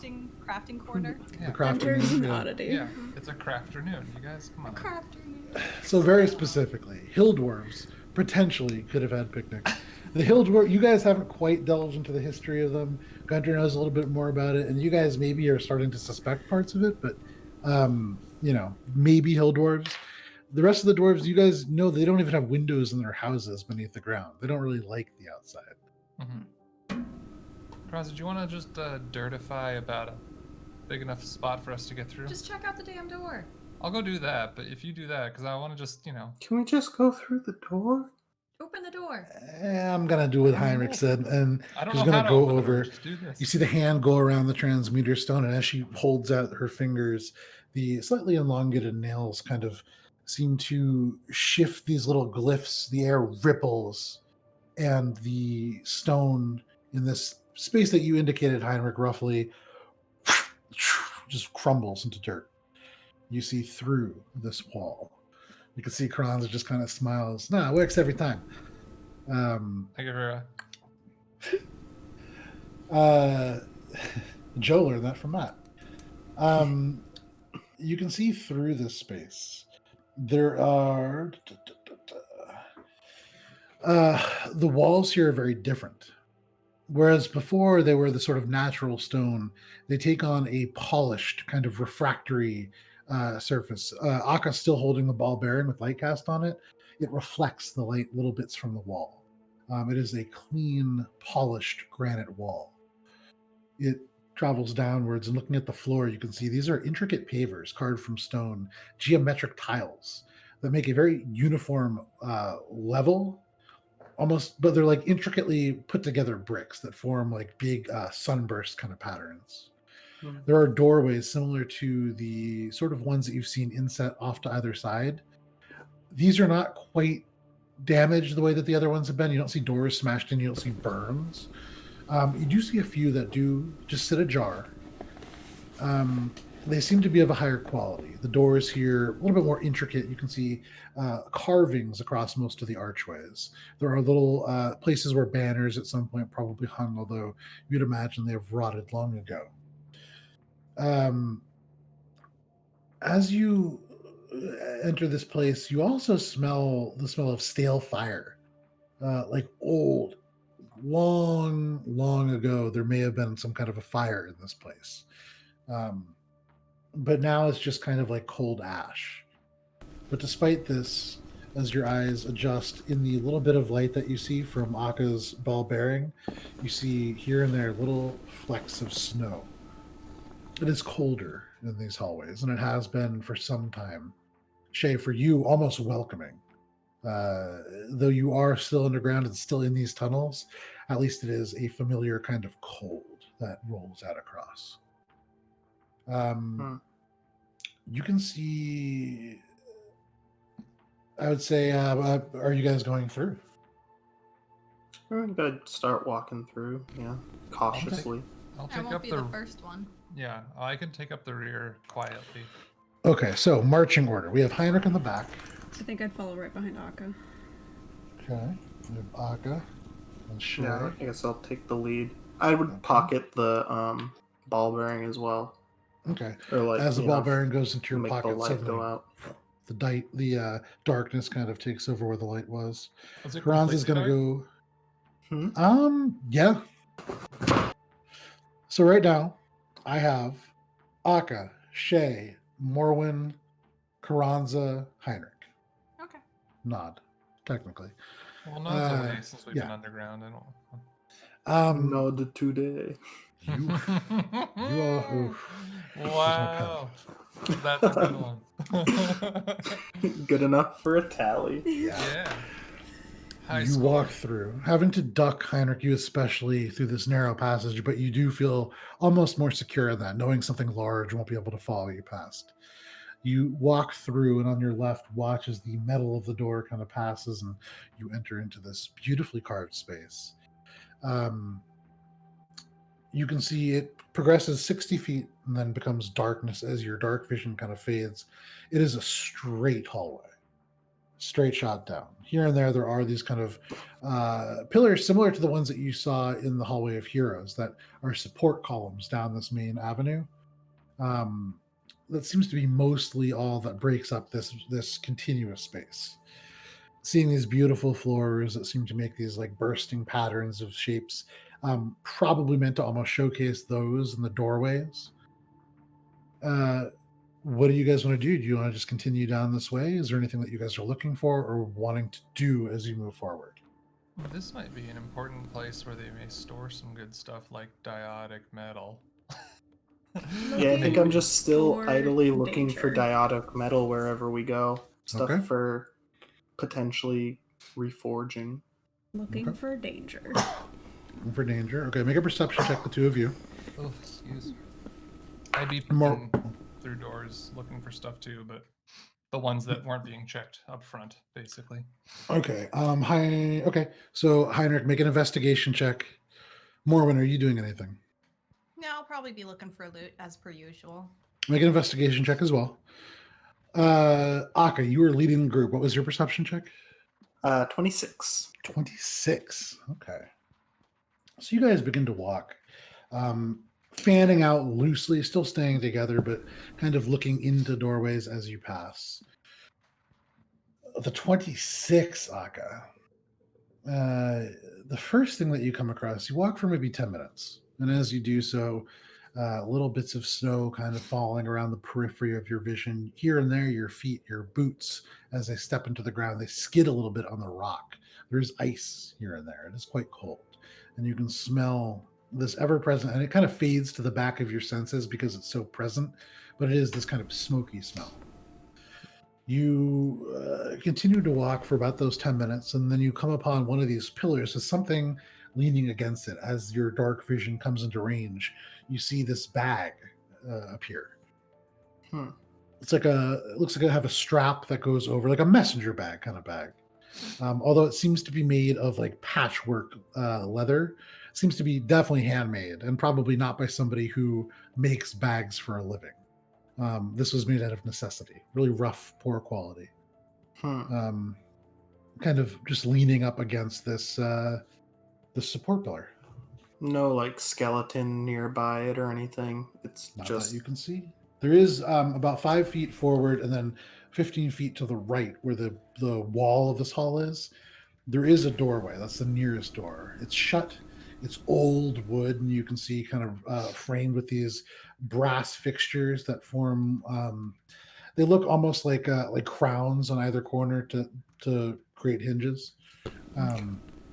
Nice looking house, but not open, and it's the nearest thing that you see. I guess I would carefully go and see what the bag is about. Wouldn't Okay. touch it yet, but then after making sure it's not going to fuck me, I would use my... Well, it's not a bag of poop. That's for sure. Make a charisma Telekinesis. saving throw. No, I'm kidding. Yeah. So, I would use my telekinesis to like, Shove open it it. up and see if there's anything in. Shove Okay. it 5 feet. Bag. You Oh. look, Yeah. you look at this bag, wondering, is it poop? And not sure of the answer. You use your telekinetic abilities. You look at it, and as you concentrate, you can feel the muscles within your mind flex and the flap open, as if by magic, but actually telekinesis. You see the Rigid top. science. Yeah, you see the top of a glass jar. It's like it's like a glass stopper, but the size of about a mason jar. You can see there's kind of like a murky liquid within. You see a large tin that's roughly the size of a tackle box, maybe 8 inches long, about 4 inches wide, 1.2 deep. And that's kind of all you can see, just opening it like that. I guess I would telekinesis the bag over to me and then like take a look in if there's anything else in there and then carefully inspect what's in the jar and the tackle box at the very least. It's gonna be Okay. food.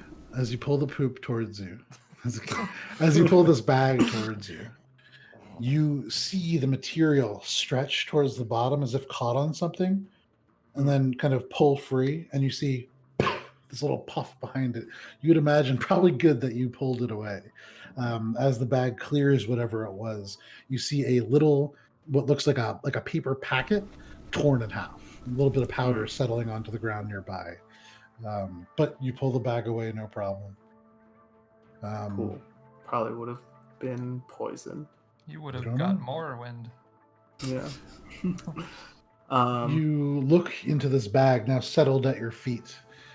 And this jar, kind of strange, you take your foot, you tilt it a little to see into the round part of it. And as you do, 2 eyeballs just come into view and then Ooh. fade into the murk. And then 1, 2, 4, 5.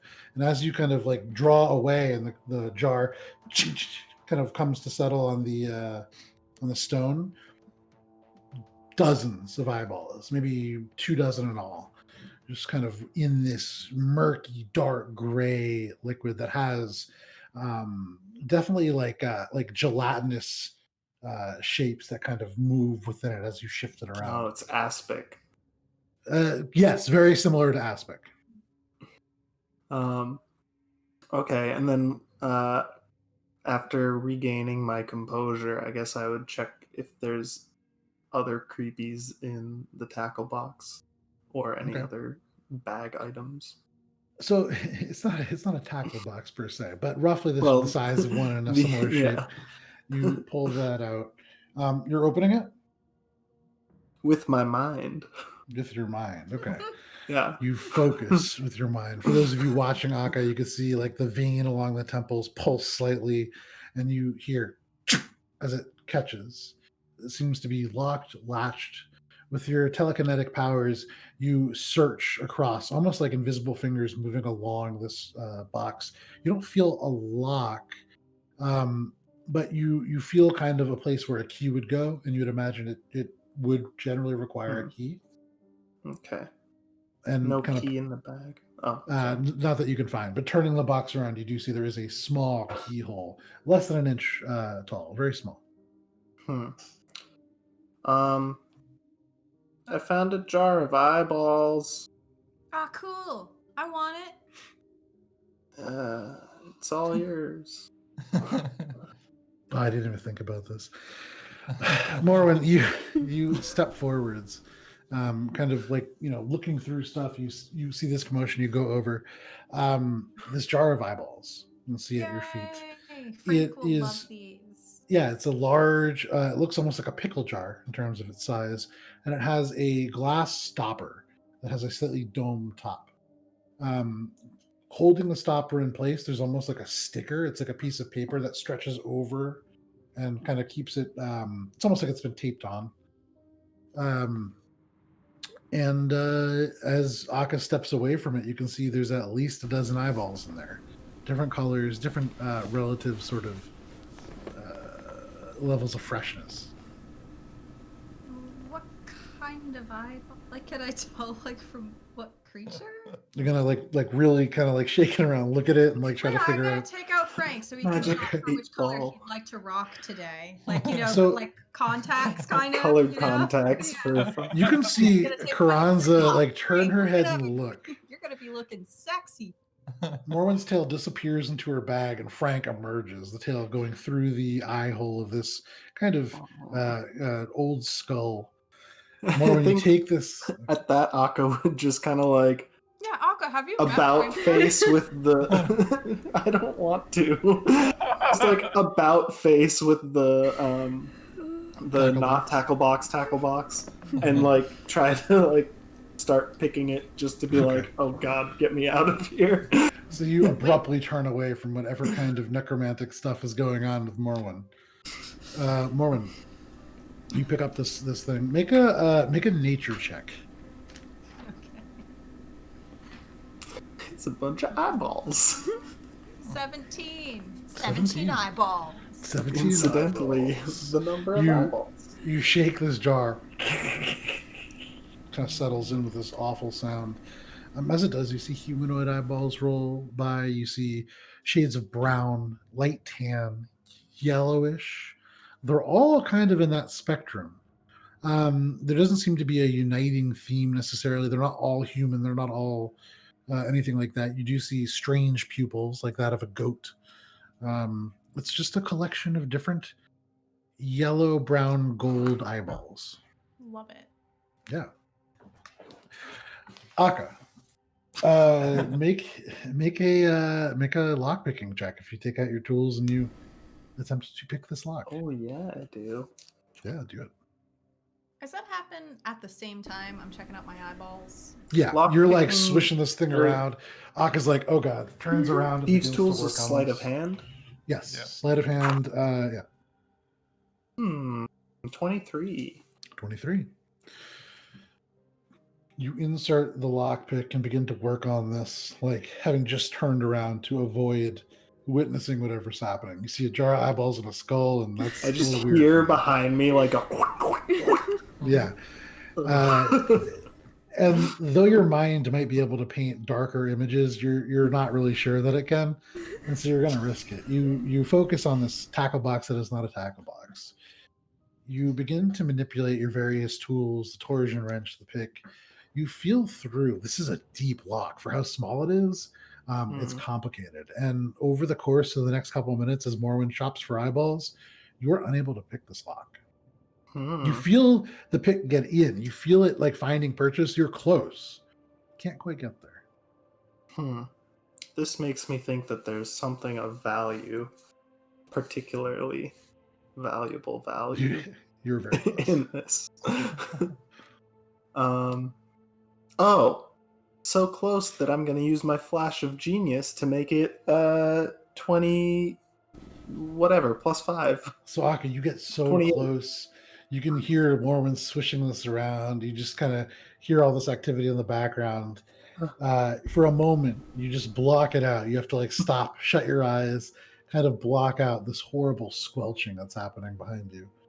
And you really focus in, and you're able to maneuver the lockpick through the last few tumblers. And suddenly you hear, ting! Oh, thank God. You see this weird energy disperse from it, not powder.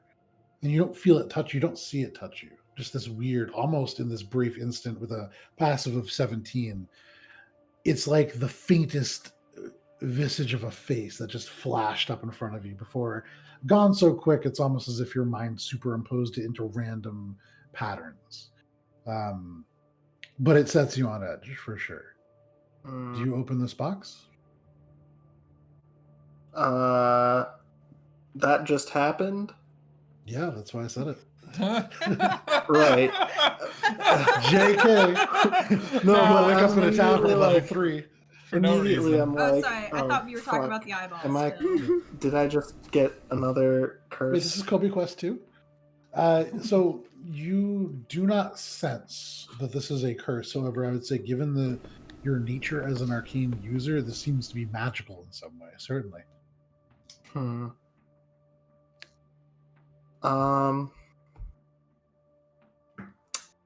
All right. I think I want to cast Identify. Okay.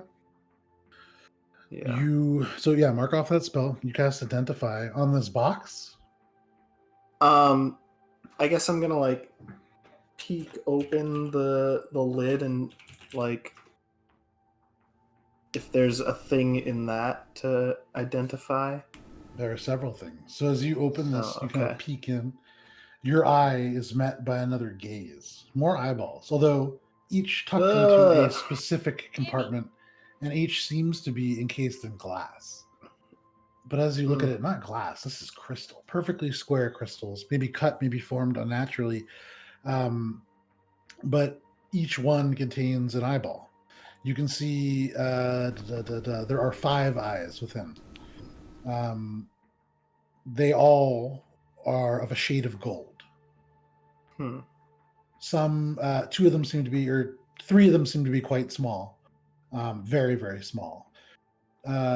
One appears to be a little bit larger than any and very, the pupil is almost jagged in a way. It looks very unnatural. And then there's one slot that is open. Empty. Okay. You cast Identify on what?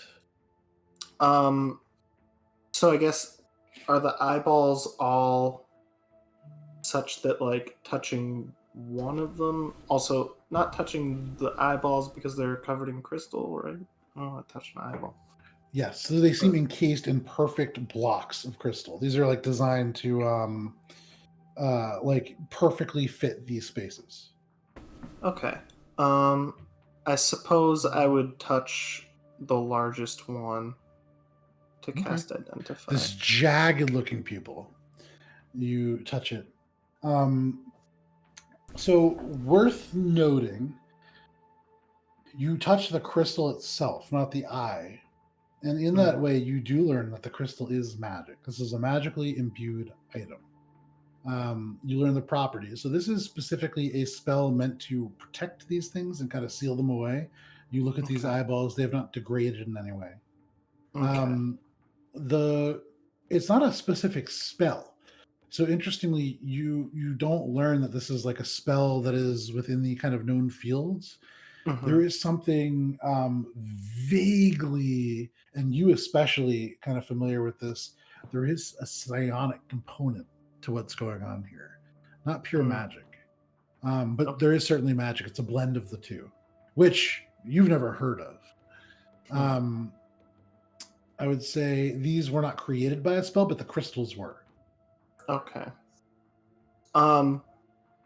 Judging by the crystal's shape, would those have fit in the on the shelf from the door previously? A little too. They're too wide. Okay. They would have fallen off just because they, like you said, meant more for tiles, not cubes. I guess I'm gonna like close the box and then just sort of like try to piece together, like, does the jar of eyeballs, is there one that fits in the last slot? What is the use of these eyeballs? Why would someone have a jar of eyeballs and then like a special collector's tin of particular eyeballs? You see the McDonald's brand on the front of it. Yeah. I was literally thinking that. Yeah, it's remember when you were a kid, you walked into McDonald's and there was like the case of all the this Happy is Meal from toys. the 1999 series of You found one of the eyeballs. store displays. Make it make an insight check, I guess. The high DC. As you attempt to peer into the intentions of the past. Or people of the past. Why would someone collect eyeballs in some sort of magic? What is the point of these things? That's a 24. 24? You look at this jar of eyeballs, right? And you can see as Morwen kind of shifts it around again. And Morwen, are you taking any of them out? Are you... No, I'm gonna sit there, and while I'm messing around with them, I want to try to count how many are in there. Okay. Make an intelligence check at disadvantage as you don't really know numbers. I know numbers. It's like counting the jelly beans. Right, and that's the problem. This definitely goes past 10. Gonna start having to use your toes. Value. Canonically, the highest that Morwen has counted to is 12. So you've So got it's up to 8 you. more toes to go before you're lost. Make an intelligence check. Disadvantage. If you get this right, though, then the next time you'll have like a higher threshold. Yeah, absolutely. Yeah, you're learning on the job. Yeah, well, it's a 12. 12? Hey, Oh, you that's know what? fitting. I A count 12 up isn't- to what I know. This is not like you're trying to count numbers. This is D&D, right? Like the a 10 is like considered a fairly easy, like an average thing. 12 is enough. Oh. You count okay. I 1, didn't know how 2, stupid I 5. 1, 2. It takes you a few tries, but eventually you realize there are 23 eyeballs in this jar. Damn. It's a pretty full An jar. odd number of eyeballs, too. Noted. Literally and figuratively, yes. Oh, So wow. you know that. Aka, you kind of hold your tackle box that is not a tackle box up and look at it next to the jar. Why would these be different? You see as these eyes through the murky liquid, shades of brown, yellow, gold. You turn to these ones within this tackle box. You open it again, all gold. Perfectly so. Slightly metallic. You turn, you look at your party. You see through the darkness, Heinrich, one black eye, entirely black, but one entirely gold. You turn again, you look at Shay, two golden eyes. For what it's worth. Also, as you hold this up and kind of compare, you notice near the lock that was not present before, faint, almost like ash or like the remnants of a symbol that was just burned away. It was not there previously, but it is certainly there now. Wait, on the where Box. was the? Oh, on the box itself. Okay, not like in the slot that's missing. Correct. Okay. That's disconcerting. Hey guys. Anyone know what's up with these eyeballs? Eyeballs? I run over with my jar of eyeballs. Sikran's like draws back again. You can see them all like bobbling around in the jar as Morwen runs, and they kind of slosh around. But you make it over, and you can see Aka's holding a collector's edition tin of eyeballs, each encased in a perfect square or a perfect cube of crystal. Each eye is gold in color. Is Heinrich? Are you getting closer? I guess so. Frank would love. I guess these. I would have been pulled away from whatever doors I was investigating. I'd sort of like look at your eye really closely and then like I'd do back like a up. comparison to just be like, Wait, I have gold eyes too. But You I don't know have if they're yellow perfect. eyes, and I would say No, you get thrown in the jar. I do have If- jar eyes. if you were to compare your eyes versus the two sets, it would probably more closely fit into the jar I'm eyes. jar yes. eyes. They're box eyes. I get it. That is not okay. Wow, we found a new social hierarchy. Yeah, I know. I'm writing this I down. feel bad. Campaign 2, like 300 years in the future, you guys are walking "What's around up, here. jar Hey, eyes?" this jar motherfucker over here. Oh my god. You can't sit with Very us. strange hierarchy. This is the right, box Kevin. eye table. This Crystal guy. eyes. Oh, crystal eyes. Crystal eye. I don't know. Never mind. I was trying to realize it. but- I Yeah, I got exactly knew what you were doing. No worries. So, No You idea know. what this is. It's very unsettling, and why is it here? This is very out of place. Something is here. Something is living here still and collecting eyeballs that look very much like mine and Shay's, a little bit like Morwen's. Wait, I'm confused. Why would you say that? Why wouldn't these have just been left here for a long ass time? Look at my eyeballs. The bag I don't was think- not. What I need to Look at my eyeballs. The What bag I didn't need look to like it roll- was. yeah, what I need to roll to discern that this is clearly not like ancient dwarven stuff. I mean, looking at them, these are not dwarven eyes. Certainly, many Not of them the are eyes, not. but the box, the bag, anything like all of this. It's like this is someone's. So Heinrich, interesting. You look at the bag, the material, now in more focus. Scraps of leather, patchwork leather, really roughly tanned. Does it have freckles and pores and little errant hairs and Some of them, yeah, certainly. yeah? So it's skin bag. Yeah.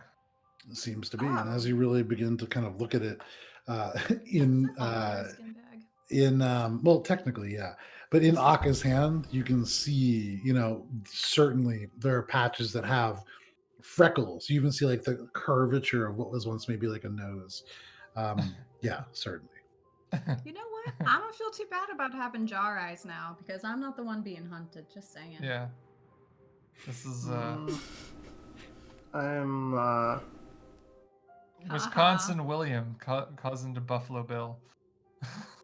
so Why don't we just put About all that down? the Because you're gas. holding a bag made of patches of skin. There's something. I here wasn't that we holding the don't- bag. I just picked up the jar not the jar, the box Okay, so telekinetically. fair. So Okay. Arcana holding I'll what you see on the notice ground. this about I had the never, bag. I distinctly never touched the bag, Fair enough. Fair enough. Look, but I did touch the boxo eyes.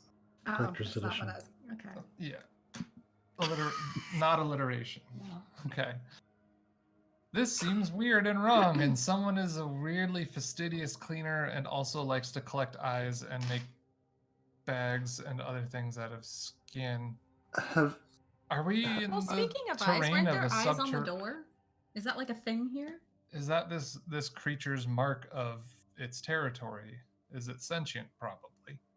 What is going on here? And should this we not return? bag was deliberately set up to be found. Yeah. It wasn't Maybe. something that got left here. No. There was a. So Do we progress further very cautiously, or do we say not this one either? are there any like what sort of creature would have any sort of compulsion to collect eyes like this? If blind or and beholder. like to make a bag out of flesh. So you're asking a very, very abstract question. The answer is many. But what skill or what are you doing? What are you tapping into to try to answer this question? I'm trying to like thinking back on my studies. Are there any sorts of like figures or beings that would have dabbled in this sort of like magical-esque? It seems like Make an Arcana, History, Nature, or Religion check. Your you know choice. which one I'm gonna be doing. Each will yield a different type of information. All right, let's see. Arcana, History, Nature, or Religion. what was the last one? Religion. Okay.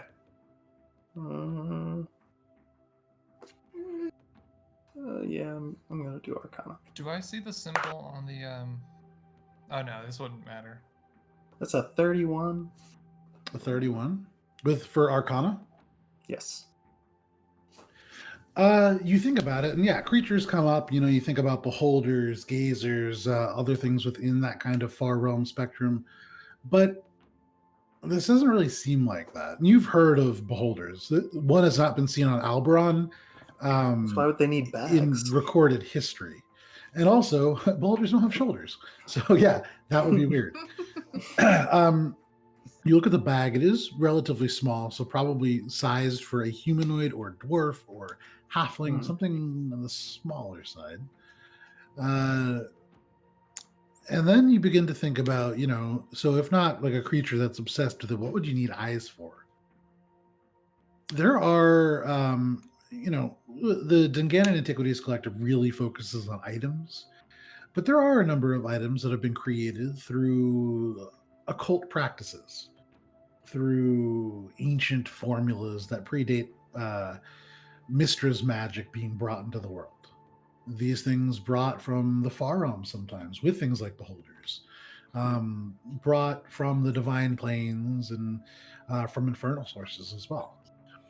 But eyes, that is particularly perhaps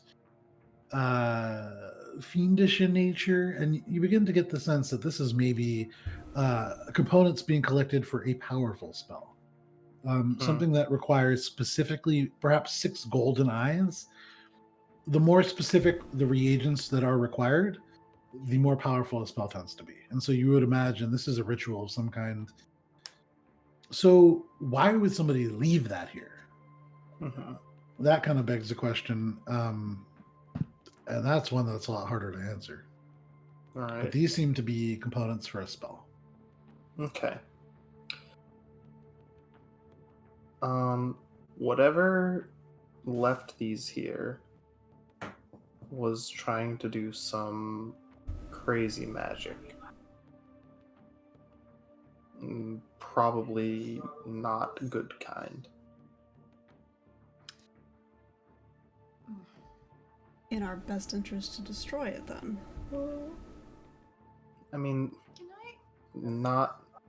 2 things. One, for some reason, just a little bit, this reminds me of the Midnight Assembly. Okay. Maybe because I was just thinking of the early sessions. Sure. This We seems a collected a little lot of wild body parts outside back of then. something that, what is it, Mircool, right? Miracle. Yeah. The Lord of Bones. Yeah, so this is a little bit outside of that realm, right? Sure. Yeah. He typically Would has be to do with the related. dead. Right. And not necessarily even evil, really neutral, but certainly edges into the evil territory at times. Well, This does not seem related to Miracle. societally evil. Shit. I mean, any stories that I may have ever heard. Make a history just check. through my times of reading, even if Sure. it's like how, books of like fairy tales or whatever the hell. Yeah, sure. That's history that's a good checks. place to look. Why not? Fairy tales are great. Well, I that's mean, what I was. Some of the shit that I was That's what I told was as a thinking. kid is like, oh wait, I'm It now seems actually very like in Hansel it. and Gretel-y or something like that. Because Yeah. everyone To knows me. Hansel and Gretel is a real story. So, Are you I being sarcastic? Because I just got a natural 20, so 21. Okay. Nice. With a natural 20. So you begin to kind of think about, what have I heard? What can I draw on from the plays that I saw as a kid, from the books that I've read? And thinking about these eyes, there is something to the idea of sight or being seen, Right. perhaps an illusion, perhaps some kind of a transformative spell of some type. Um, you've heard of these creatures, you've heard of witches and hags and things of that nature. Mhm, And certainly there are elements that are reminding you of those fairy tales, mhm. but just fairy tales.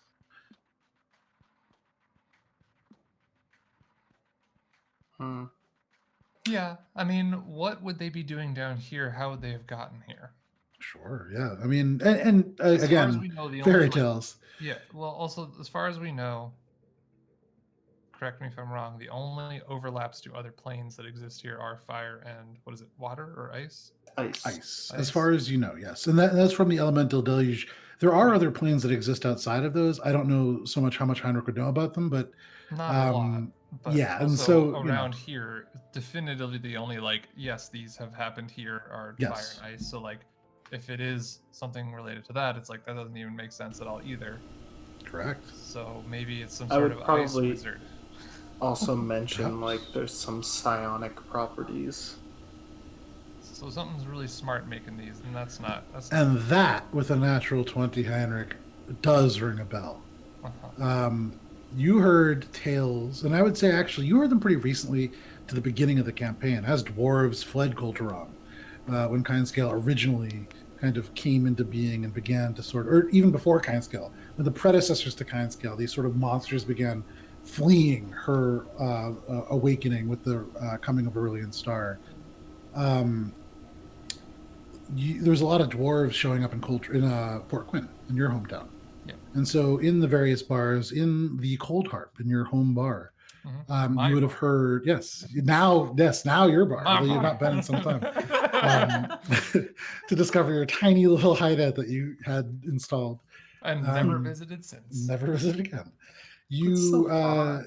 It's a pretty constant theme in your acquisitions as you buy stuff and never come back to it. I We mean, have I'm just property buying- all across the Yeah. continent, but it's I mean, I it have was- a ship and crew sailing around. we're really It was my bad first landlords. It was my first box home in Minecraft, and then I found a much better place to set up. Yes, and I just basically. forgot that I left 2 diamonds back there. Yeah. So you had overheard within the Cold Harp, Kulturam refugees discussing these various kind of happenings. And, in their cups and kind of drunk, they would get into, even crazier tales of other dark things that dwelt beneath Kulturam. And they would come to these ancient fairy tales of a time where dwarves divided. Before there was the hill dwarves and the mountain dwarves, there was one people. They lived in different places and would be defined as either uphill or low hill, or uphill or below hill, based on whether they lived in the mountains or beneath the ground. a portion of the below hill dwarves were captured and they disappeared for some time. And the fairy tale goes that they were enslaved by this race of creatures capable of consuming the very thoughts of creatures themselves, creating thralls. Mind flayers, you heard them called. Over the years, over the centuries, these Underhill dwarves slowly changed. No longer truly dwarves. No longer the proud creatures that you've met, like Guntir, proud. But the noble Upstart. dwarves, Or they became Crouched. more wicked and cruel, kind of driven by this generational enslavement. Eventually, when they broke free, they became their own kind of things. They're called the Grey Dwarves. They live beneath the ground in the Underdark and are very resentful of the fact that they do so. These creatures, in close relation with these mind flayers, did develop psionic abilities over times. Or so the tales go. I recount that to everyone. Say maybe it's not too far off. Better So than then the question- probably better than exploding fire claw skull things. Farts. Farts? I mean, relatively speaking, in the immediate vicinity, sure, but long term, I like my mind. I'd like to keep my mind intact. I'm gonna be honest. The eyeballs, as much as I love them, they're creeping me out more than the other things. Just saying. Okay. Well, I think, you know what? It's not the eyeballs. It's the skin bag. If I'm gonna be real. The skin bag who are creeps you me calling skin bag eyeballs? I'm holding this jar of eyeballs, and I'm just like, the skin bag creeps me With out. the skull on your With the tail, skull. still, yeah. Well, That's you could put creepy. the skin bag on I don't know, Frank's head, that's- and then he's almost That's back real to being messed alive up. again. That's really messed up. I think whoever did that is sick. So Morwen, who has murdered many people in cold blood in front of That's you, where I draw the line. draws the line at a garish skin bag. Yeah. Mhm. Now you're supposed to burn them after you chop them up. That's what you're supposed to do with the skin. I put on my leather mask too. So Karan's kind of Pull your withdrawing from this. chainsaw. Kind of turns. So, what are we doing? Are we going forward more? I mean, are we going to try this thing? I've never heard of these Grey Dwarves, but, the dwarves, how bad could they be? Yeah, I mean, I they mean- did this. It's kind of creepy. I open up the No, box. I don't disagree. That's gross and kind of, it's disgusting, but babies are disgusting too, and they're not dangerous. Yeah. I will say, we are pretty okay at handling ourselves against creatures, but an environment made of lava is a little more treacherous in terms of the Alright, path. well- This path is swept clean and kind of laid out for us. Yeah, I don't know about all of you, but I was frozen solid yesterday, and I'd like to not repeat it in the opposite direction. So I'm kind of with Heinrich. We go straight. But just keep There- our wits about us. Yeah, I guess Neither so. way is a good way. Every way is going to present some form of danger, but at least this way the terrain is clear. I'm gonna hold up the jar. Eyes are open. Don't those creep you out? Didn't you just say that to us? No, the bag. The It's bag the bag. does. The for bag. whatever Okay, reason. yeah. You No, saw- sorry. Didn't Right. you see No, me like close. scoop out the eyeball from the dragon? Eyes are cool. No, she was She was dead. frozen. She was frozen at that point. She was a little Being busy thought being out. dead. Yeah. Well, now she knows that. She was Okay. Well, being yeah. No, that's pretty defrosted. gross too. But okay, we're going forward. She defrosted though. I mean, I carried around the cup with the eyeball in it for a bit. For some time, yes. True. Yeah. It was gross. So Is this hallway Now big we're enough? back at it. Is this hallway Yes. large enough? Hallway, avenue, hallway, right? Mhm. Because we're now a little bit of inside. both. Yeah. It's large enough for Nod to do a 100-foot scout and to come back. Yeah, Sure. I'm gonna just do that real quick. Hang This on, everyone. owl just At appears. least see if this hallway can, end sometime soon. and we can- Sure. I'm also closing the lid. I'm sick of having these. It's like the eyes are looking at me. Do you want me Yeah, to keep as you that, shut 'em, it's out of almost this as if you- dimension? What? Do you want me to keep that out of this dimension if it sets you on edge? No, I'm fine. It's I just meant if something is trying to complete a set. disembodied eyes staring at us. Yeah, but I'm more you thinking know, just No offense, but I think I should hold on to these Okay, powerful magical Sure. components. Sure. So you guys go forward. I'm gonna send Nod forward. Oh, Nod, right? Be like, Okay. Hold on, everyone. Make a perception check with Nod. You see this tiny barn owl just appear on Heinrich's shoulders That's an into the 18. darkness. 18. No, sorry, 19. Oh, 19. Make a That actually- dexterity save. That makes a difference. Oh, okay. Yeah. Okay, so as Nod flies, Nod gets to a point maybe 50 feet away, not that far, 60 feet, right at the edge of your distance, and you can see. At first, you kind of just saw more support pillars, but there's a shape attached to one, and as Nod kind of stops the momentum a little bit and slows, as it comes into view, you can see it is a dwarven skeleton. Small, kind of like a leather mask nailed to the skull. It looks like it was probably stretched across at one time, but it's kind of like slumped off.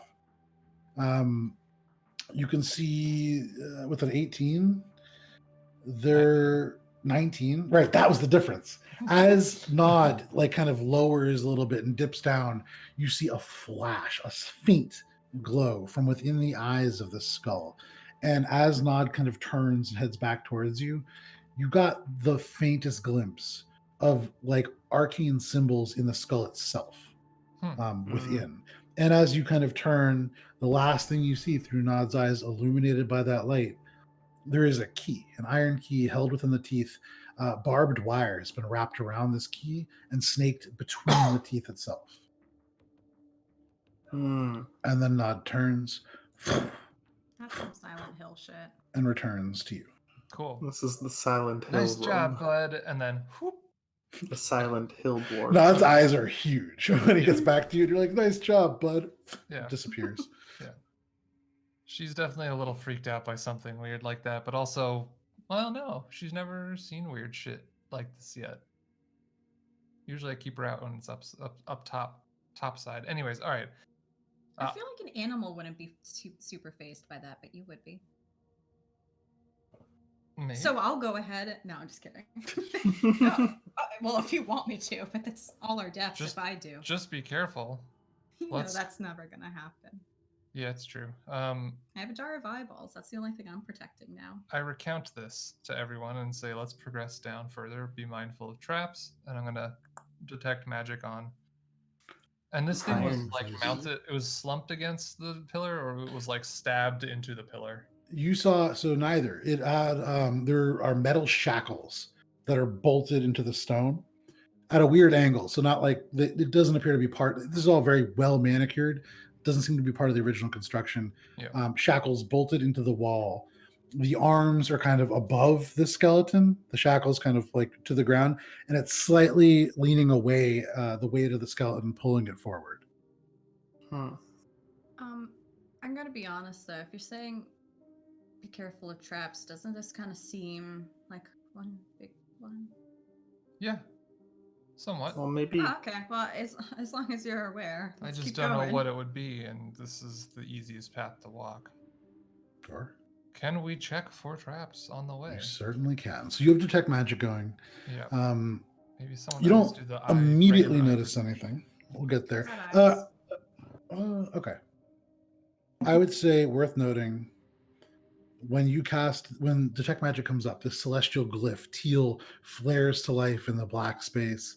You kind of glance around. The first thing that you notice is that Akka, now holding this closed box, you see there is magic from within, but you also notice that there is a little bit of magic on the outside, like a faint, almost like smoke from a flame that just burnt out. Barely there, almost like a smudge across the front of this box. But it certainly has the divination school of magic, this kind of pale white glow. Did anything happen to you when you opened that box there, Akka?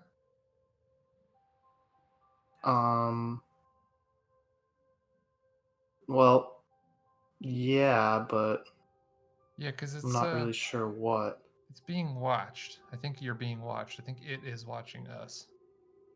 I kind of feared that. Yeah, so I'm just gonna offer again other dimension. Just kind of put that potential spying object in our in our collective safe space. Sure. Thanks. I'm just Guys are gonna. gonna feel Shoop. like fools when we find out it's this jar of eyes. That's the important one. Is that jar of eyes magical? No. So worth noting. It's just a Looking at common that, jar of it's eyes. yeah, it is your standard grocery store brand jar of eyes. Yeah. Okay, cool.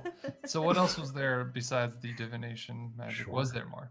So you cast your glance around. You see rubble and ruin. You don't see anything kind of hiding amongst that. Are you guys keeping your order going forward? Seems So fine. Heinrich, Yeah, you're in the back. Mhm. I mean, I've been keeping an eye out for Head danger on. the whole time. So You have actually. So Shay, make a perception check. Good thing you took that perception check because there's danger immediately in front of our faces. 29. 29. There's not danger immediately in front of your faces. Shay, as you guys walk, you feel and can kind of see as you look and turn. You're wearing the mask? Yes. In scales of gray, the dark vision provided by this beautiful gilded gold and red red hawk mask. You can see open doorways, these beautiful ornate marble doors. You see wood, you see various precious metals kind of attached still, and worth noting, not looted. So whatever has gone through this place, not perhaps looking for monetary value, but you look out and you don't see or sense anything lurking. But it is cleaner here. You all progress a little bit by a little bit. Heinrich in the back, and Heinrich, as you closed within 60 feet of the skeleton, Akka and Shay, you guys being in the front, you see the skeleton kind of loom into view in the darkness, hanging off of this, the hands suspended above it, this key wrapped in barbed wire that is snaked between the teeth on the skull. It's a dwarven skeleton. And Heinrich, you do sense some magic coming from this area. Specifically, there is a glowing sort of arcane rune within. And as you kind of kneel down and look up into the eye sockets, you can see arcane glyphs etched into the back of the skull. Through the eye sockets, you can see them on the back of the inside of the skull. Let me just find the school. The school of magic that you see this... sorry, you already know Wall of Light. It's enchantment magic. This dull glow purple that reminds you vaguely in the way that much enchantment reminds you of Edelweiss's kind of stuff. Her tattoos glowing with that faint purple enchantment energy as well. This is an enchantment of some kind. Not sure what it does, but you know that. I would point that out to Akka, who seems to be the expert on discerning this stuff. And of the magical things, so it's not a school of magic, but that key, there is something attached to that key that is vaguely arcane, although it has a presence that is almost sickening. It's not a school of magic. It's like some residue of something that has touched and left something here. Does the key look like it's the key to the box? No, this is a big ornate key. Okay. Looking at this key, it is large, maybe 6 inches long. You can see through the bits of barbed wire that is corroded and wrapped around it, and elements of this red rust has kind of bled onto the key. But you see brilliantly glinting, this is maybe silver. Without getting close, you wouldn't be able to tell what it is. A precious metal of some sort. Big, intricate kind of little lines that mean that probably not only, and I would say Akka, you would know this, Akka and Morwen, not only is this like a lock that you turn, there are minute carvings. That means that only this key will work. Whatever this is a key to, real hard to unlock. And it's not being given up freely because the skull is enchanted, which means this whole thing is definitely trapped. Key might be Heinrich, Mm-hmm. looking at these, this arcane sort of glyph, you would notice, in addition, though not magical, there are words. You don't recognize the language. It's not Dwarvish, though it does read change to kind of be common for you. Mm-hmm. And to you, Heinrich, it reads, "The granite overwatch belongs to the Grey Lady. Beware those that pass. Be you under hill or over earth. Cross the threshold, and I'll have your eyes." I read that out loud as I was, reading it. I'm gonna take a peek in. What language is it? What languages do you speak? I speak Common, Draconic, Dwarvish, Elvish, and Infernal. You don't know. Okay. I'm gonna look into. No. There's not a language that I you can't. speak. I can't even read the languages I do now. I'm not. Yeah, I gonna know. figure that out. I'm gonna look yeah. in. Yeah, that's spooky. Says some stuff. All right, I'm just gonna preempt. If no one's gonna make like that key seems kind of important to something. What it is, I don't know. The Why they would Grey leave it at the Lady? front? Well, It's first like of all, in all fairness, do we even know the door this goes to? Like, if why it's do we? a door, or if it's a chain, or if it's My guess is box, something that or- has to do with this Grey Lady, Yeah. which is also probably the being who Yep. had She'll the have eyes your and- eyes. Your eyes. Our eyes. You pointed to each other. I like my eyes. Yeah, I me don't- too. I already lost one Thank once. you. Oh. All right. Well, if you lose your eyes, I'll just stick them in this jar if it makes you feel any better. That makes me feel worse. Technically, you have spares with you, so. Right. Yeah, I got you Um, guys. I got you eyes. Kronza, could you do something maybe? No, maybe not. Turn us into eyes. Well, I was gonna say, like, change the material that chain, the barbed wire is made out of into like something that'll just have it fall right out of the skull. Heinrich, that's ridiculous. I'm a transmuter. Yeah, of course I can do that. That's easy. What do you want? You want sand? You want grass? You want Gold. marshmallow? Wait, I'm just Gold? I can't do gold. I know, So, I know, it's a joke. It's a joke. It's right? been a long time quest for me. That's kind of like what I was going to yarn for. There's like stuff that can change material into other material. I'm kind of, I'm working on that. For sure. Excuse me. Yes. I'm a little concerned about this path versus the other one. This Well, seems a little Both bit more of sketchy. them lead to the Granite Overwatch. Right. So Yeah, but the other guys, we have a better idea of what's going on. This is all mysterious and wants your eyeballs. The other one doesn't care. I They just mean- wanna kill us and we can run away. But my point is, we go this way and we get to the Granite Overwatch and we have to deal with this Grey Lady, or we go the other way and we deal with the Farts. fire ghasts, The fart. and then we get past them and deal with the Grey Lady, because we're still gonna have to go to the Granite Overwatch. Right. No, all avenues kind of lead to the Granite Overwatch. But and if I was Well, the that's Grey where that Lady, saying comes from. yeah, exactly. But if I was the Grey Lady, I'm not gray, but I am a lady. I'd probably hold up in, like a castle designed to be defended. That makes sense. Yeah. All right. Look, there's All an right, fair point. enchantment spell trap thing. This seems like a trap to me. Yes, having seen it. Has anyone heard of the Grey Lady? The arcane glyphs within that enchantment, yeah, probably. But Yeah, whatever it is attached to this key, no idea. Yeah. You've seen curses before. That's not a curse. Right. So The closest, you didn't have that spell back then. You have no idea. I will. All right, everyone, step back. I'm gonna try some. All right. Back. Okay. We all stepped back. Yeah. Karanza steps back, yeah. Good distance. Give it some space just in case this has like an area effect and I mess this up. First time All right. doing And it. Karanza just heads about 30 feet back. Yeah. It's Safe behind one of the distance, support exactly. pillars. Who knows what's gonna happen? I'm just gonna try it. This seems like an appropriate first target for this thing that I feel like I can do. And I'm gonna cast Dispel Magic on the enchantment. Okay, fantastic.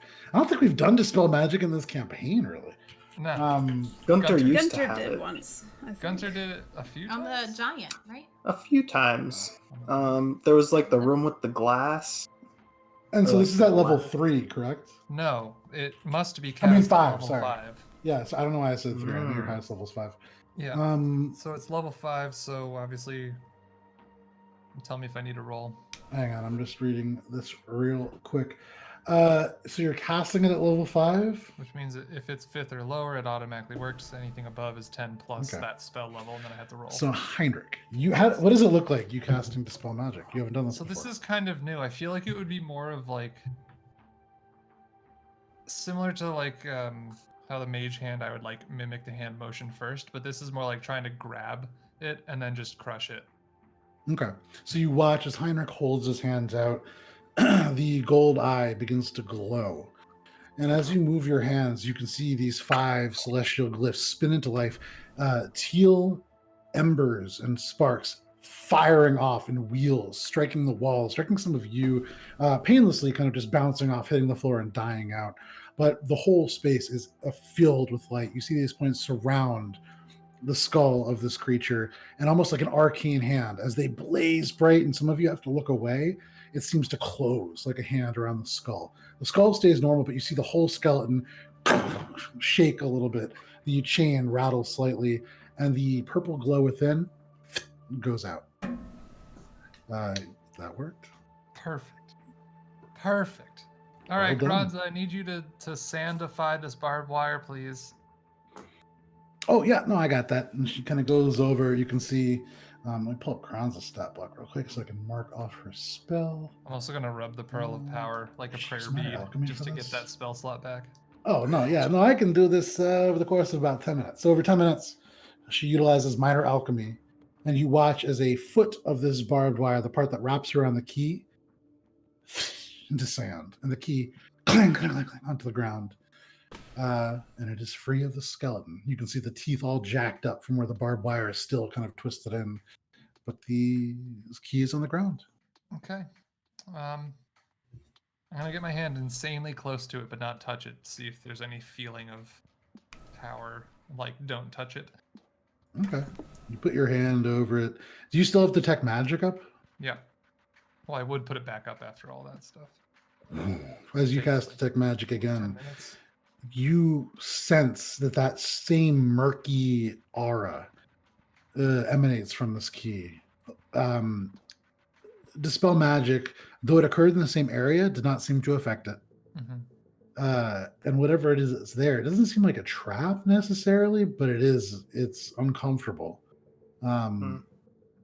Both the unknown nature of it and just the very feel of it itself. Mm-hmm. There is something murky to it. Okay. Unpleasant.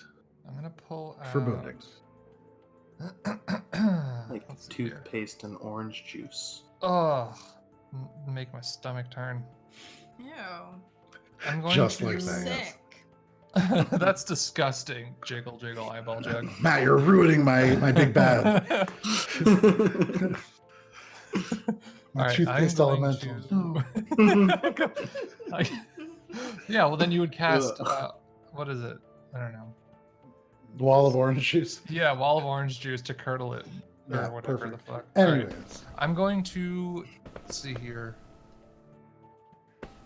Take out some, well, I don't know, I think I have like a bag. Bag of skin. Oh, I actually have a bag of sand still left over from when we were fighting those Good job. Good. invisible stalkers. invisible stalkers. Yeah, you Yeah. grabbed that out of the fighting pit that you found in the halls of Dharma, the kind of mysterious space Right. within. Our great idea to throw sand on enemies we couldn't see and then chase Yeah. them.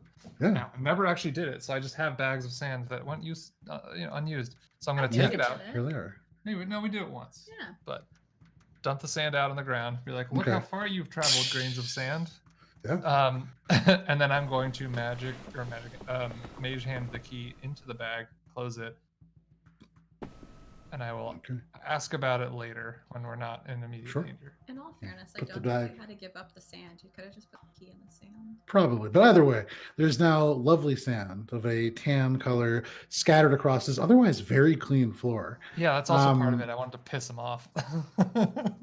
Who knows? Great idea. But you put the key in the bag and the string shut and drop it into the sack and You can ask about it later. You can add a foreboding key to your inventory. Perfect. So you pick this up. You can see this skeleton and kind of just laying there now. The mouth, sort of like missing components of it. Little bits of sand kind of stuck in the teeth. What do you guys want to do? Shall we Continue onward? onward. All Get right. out of the creepy room To You a begin to creepy walk. castle. into the more creepy layer of the Gray Lady. Yeah, However, absolutely. I would like to request a sleepy time soon before we get into more creepiness. Yeah, you guys are getting pretty tired. Let's, is it possible to find one of these like side rooms and just Yeah, transmute the door into solid rock or something? you could certainly try. Are you asking Karanza that? Yeah. Can we Yeah, find no, like a you know, I tuck away haven't spot really- and just like wall ourselves in for a little while? Yeah, I haven't really used a whole lot of spells today, so yeah, no, I can definitely do that for you. If you want a rock, I could do a rock. I could do a nice like veneer, whatever you need. So you guys could choose just very quickly off to the left, off to the right. You do see that door to the right. That is the closest one to this body. There is a mirror opposite one to the left. It is painted blue. There's faded gold leafing on it, but these are like two fairly wealthy estate complexes within. But you could duck into either of those if you want, or you can continue to go and look for something else. Thoughts, anyone? I'm fine just here, I guess. Fancier place. Okay. You go towards the navy blue painted door with bits of gold leafing still hanging off of it. The door is partially ajar, and so Morwen, you in front, I guess, kind of like leading this in, you can see there is like a grand kind of entryway, only about 15 feet deep, but the ceiling goes up high past your vision. You can see there is a large doorway ahead of you at the very end of this.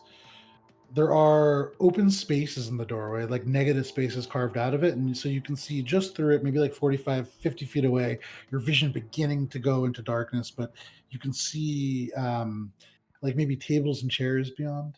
But standing in front of this doorway, its hands kind of tucked underneath the edge of it, there is a mechanical looking version of a stone giant. It looks as if it's designed to lift this door with its back, like very much like Heinrich told you to. Almost like at a 90-degree angle, something might trigger this to then stand up straight to lift the door.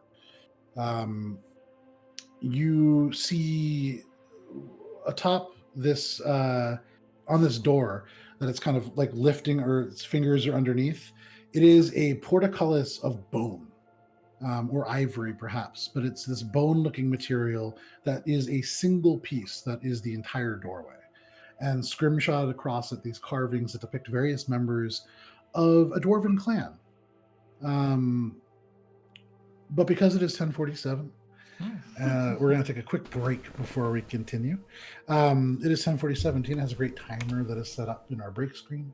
So we will be back in about 10 minutes. Thank you so much for those of you who have kind of hung out so far. Talon, thank you for the subscription. Das, nice to see you. Sumiwa, nice to see you.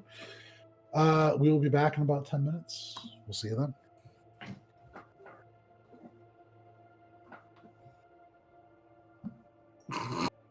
Excuse me. Wave more. Ow!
Howdy, folks. Welcome back to Adventures in Alberon. I waited for the music to drop. It was perfect.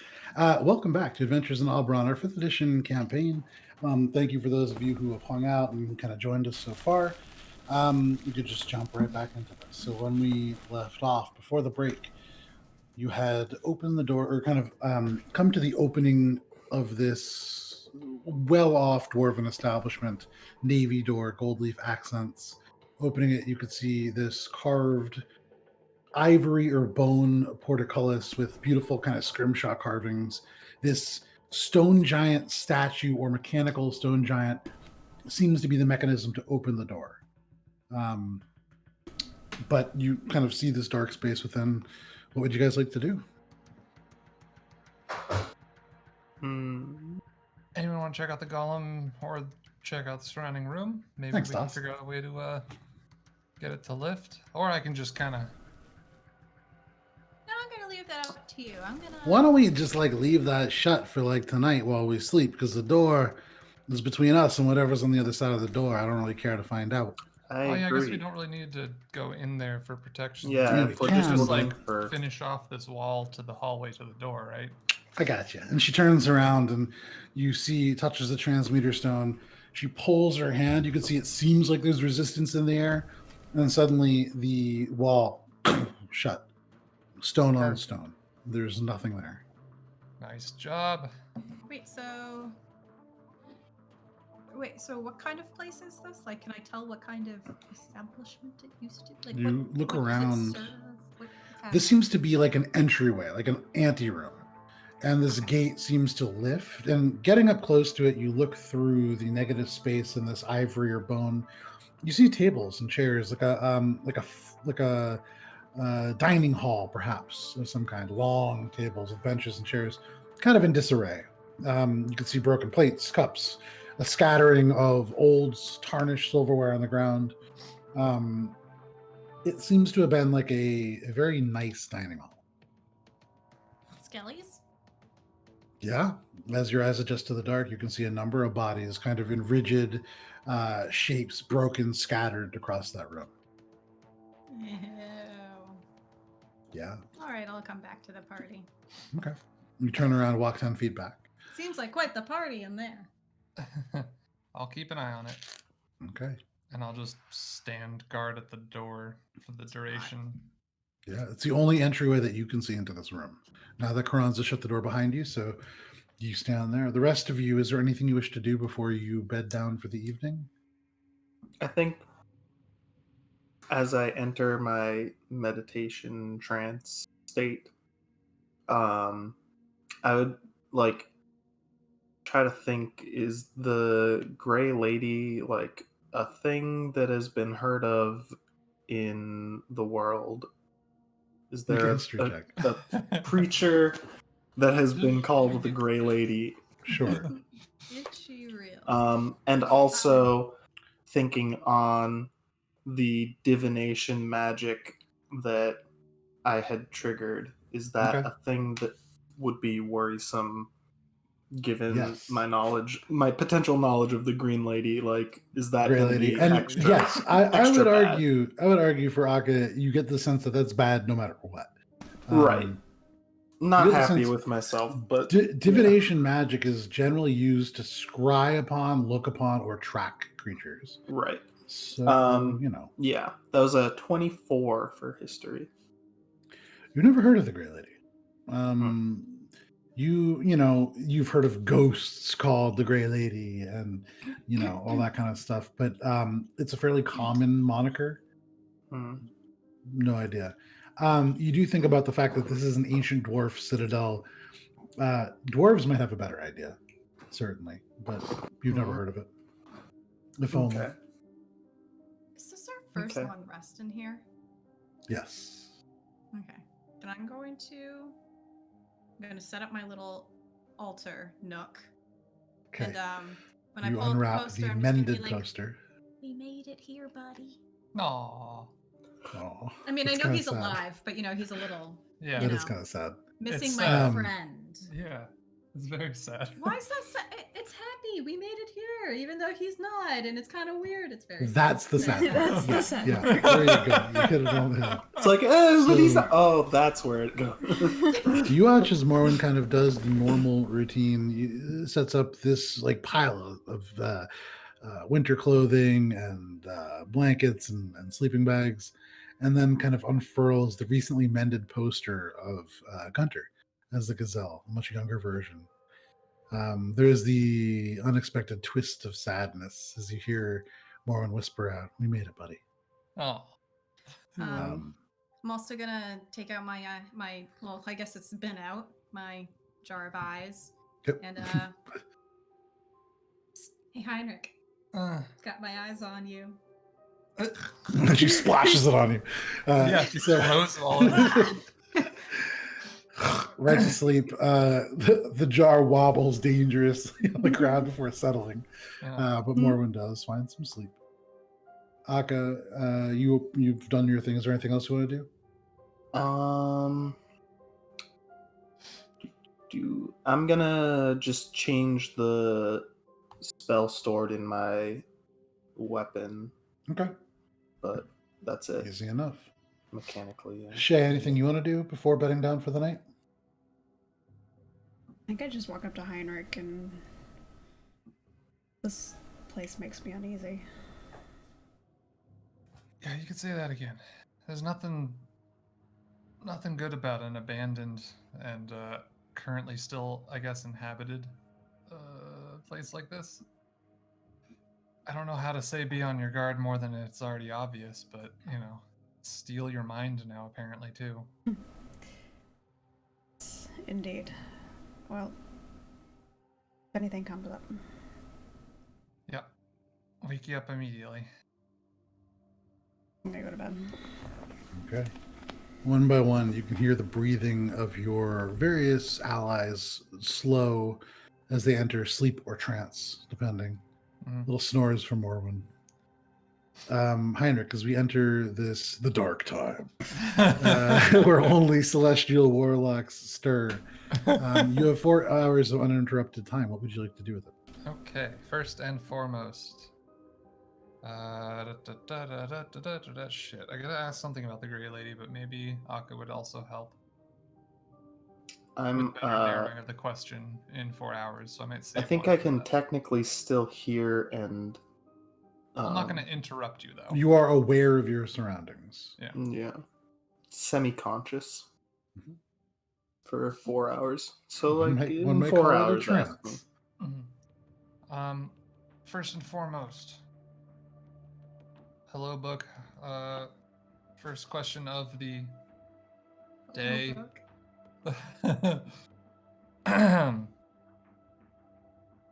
What is the nature of?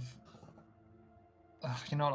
I'll pull it out so that I'm like focusing on it. I'll set out the key on the bag using Mage Hand, so it's like Okay. in front of me. And I'll be like, what is the nature of this key I have set before me right now?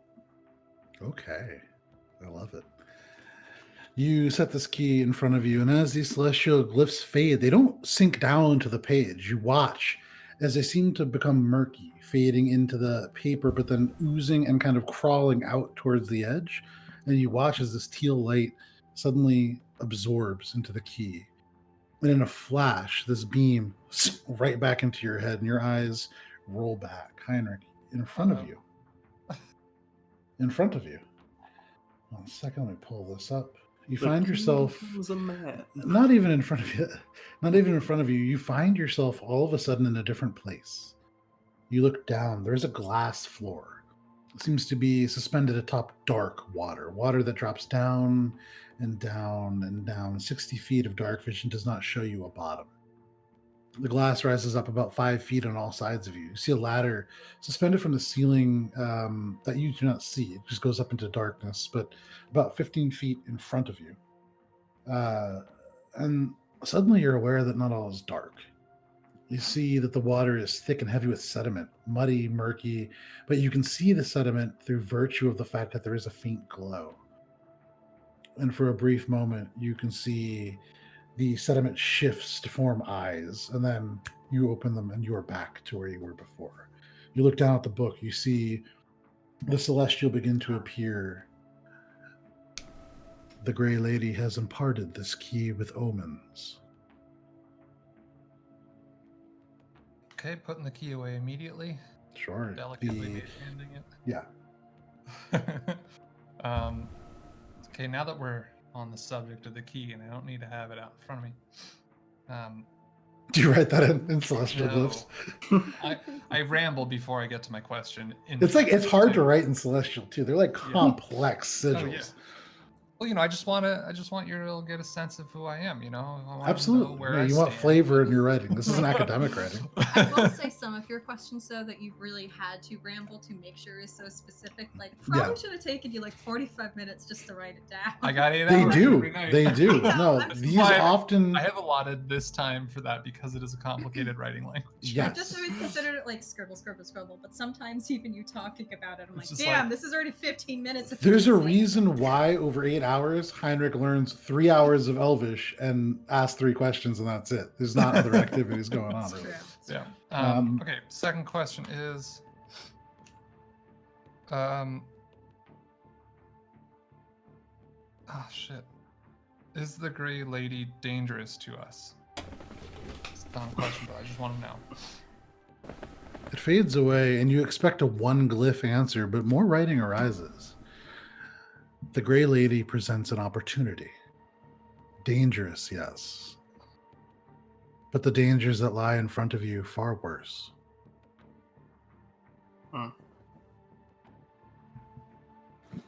Shit. We're getting a raise. I don't know. How is that dangerous? You hear a little A lot snore of as Morwen is responsibility, asleep. more hours. It's very dangerous to get a promotion. Yeah, everybody knows that when you get more duties, you obviously get a promotion and more money. That's how it works. Oh yeah. Yeah. Saying. Fuck. Shit. This is a fantasy game, I guess. I don't even know what to. She gives us a 9-to-5 job. Give up your adventuring life and your hopes and dreams. Ah! No paid time off. Class feature stability. You no longer can live a squalid lifestyle. Yeah. Class feature 9 to 5. You're always a little tired. You always have one level of exhaustion. Yeah. Wow. To make an accounting creature. All right. Let's see if I can think That's of a me. third. It's made. It's actually you. Yeah. Third question. Now knowing this. Oh, I guess it's kind of just throwaway at this point, but no. I'm pretty sure she's aware of our presence, so I'm not going to throw away on that.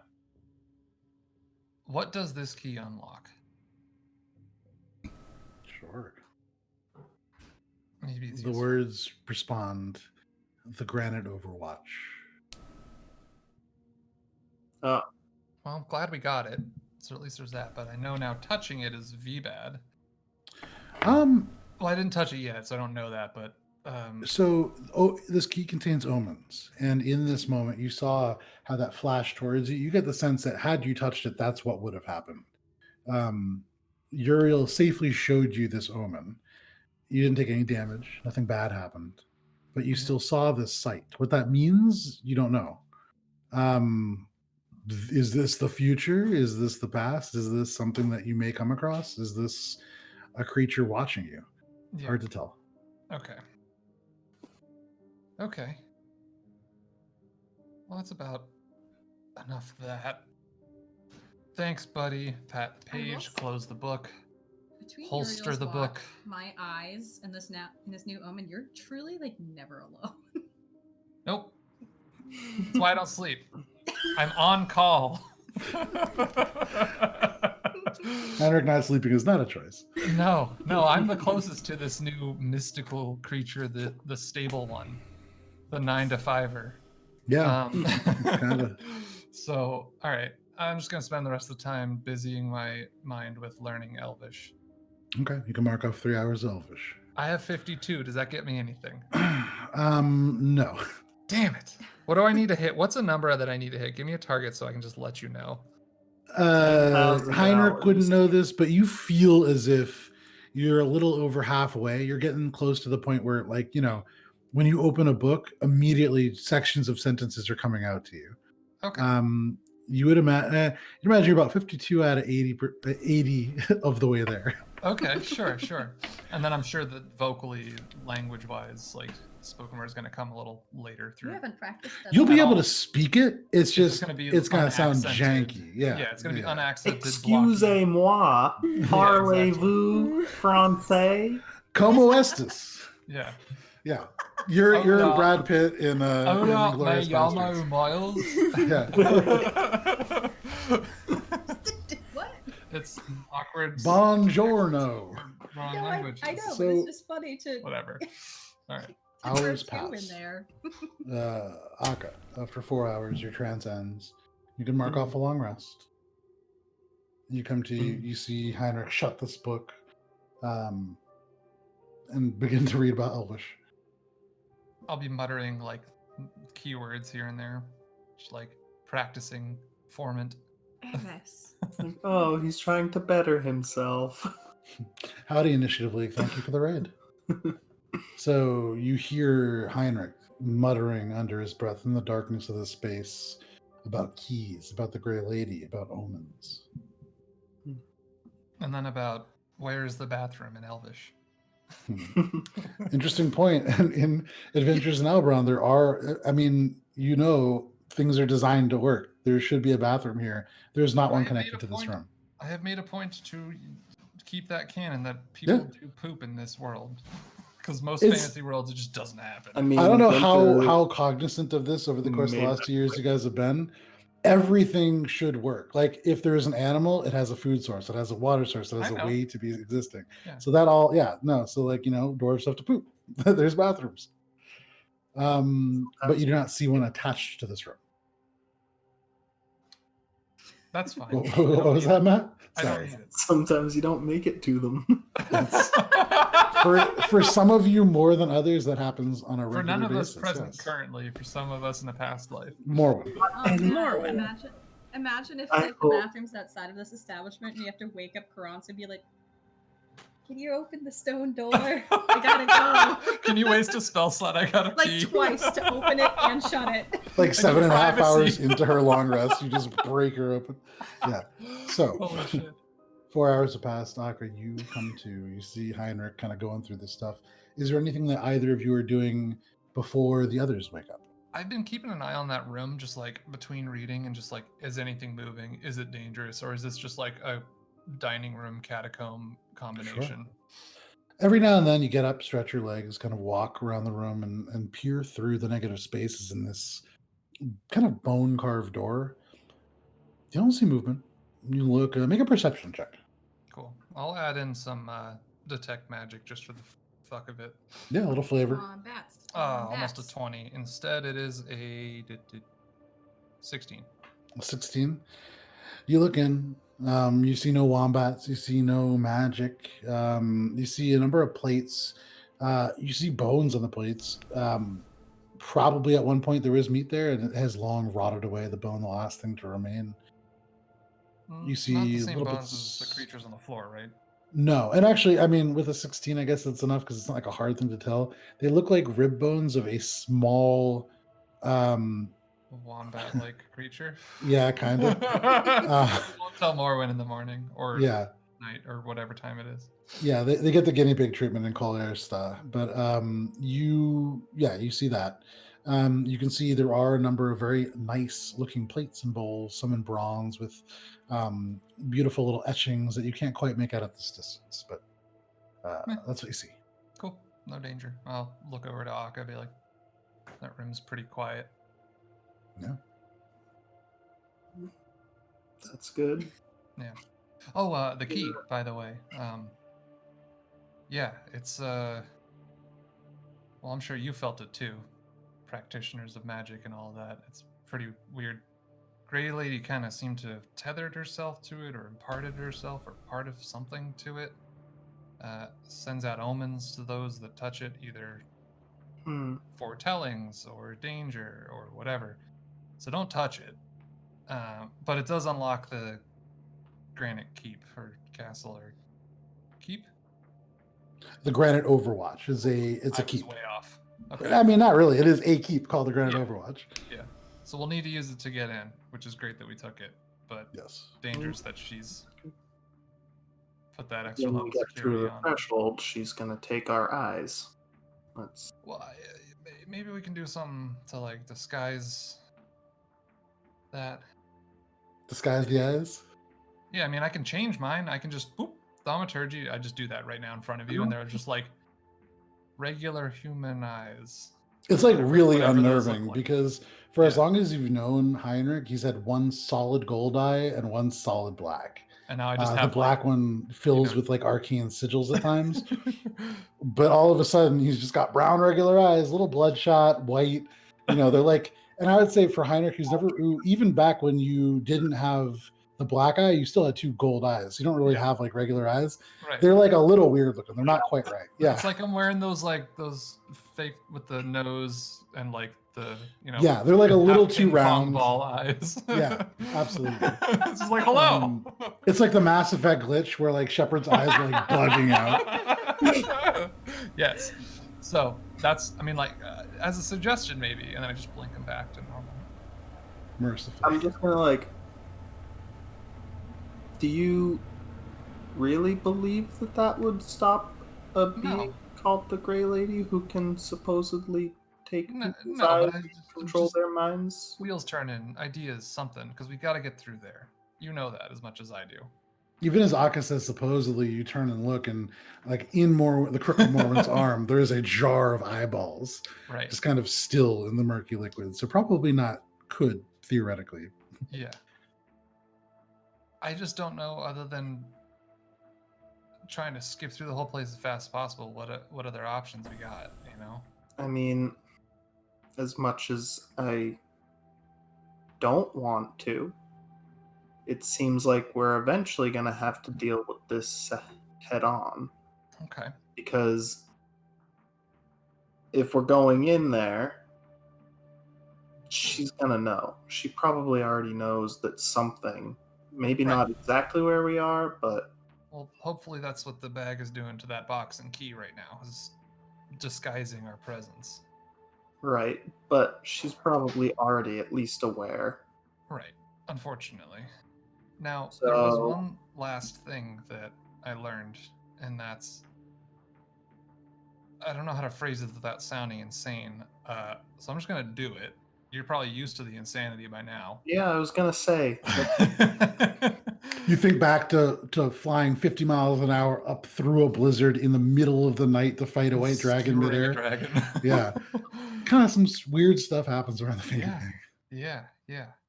So, yeah, my sources tell me that, I asked about the Grey Lady, and it kind of gave me a weird answer. The question was pretty simple: is she someone to fear, or is she like a potential enemy or whatever? And it kind of responded saying that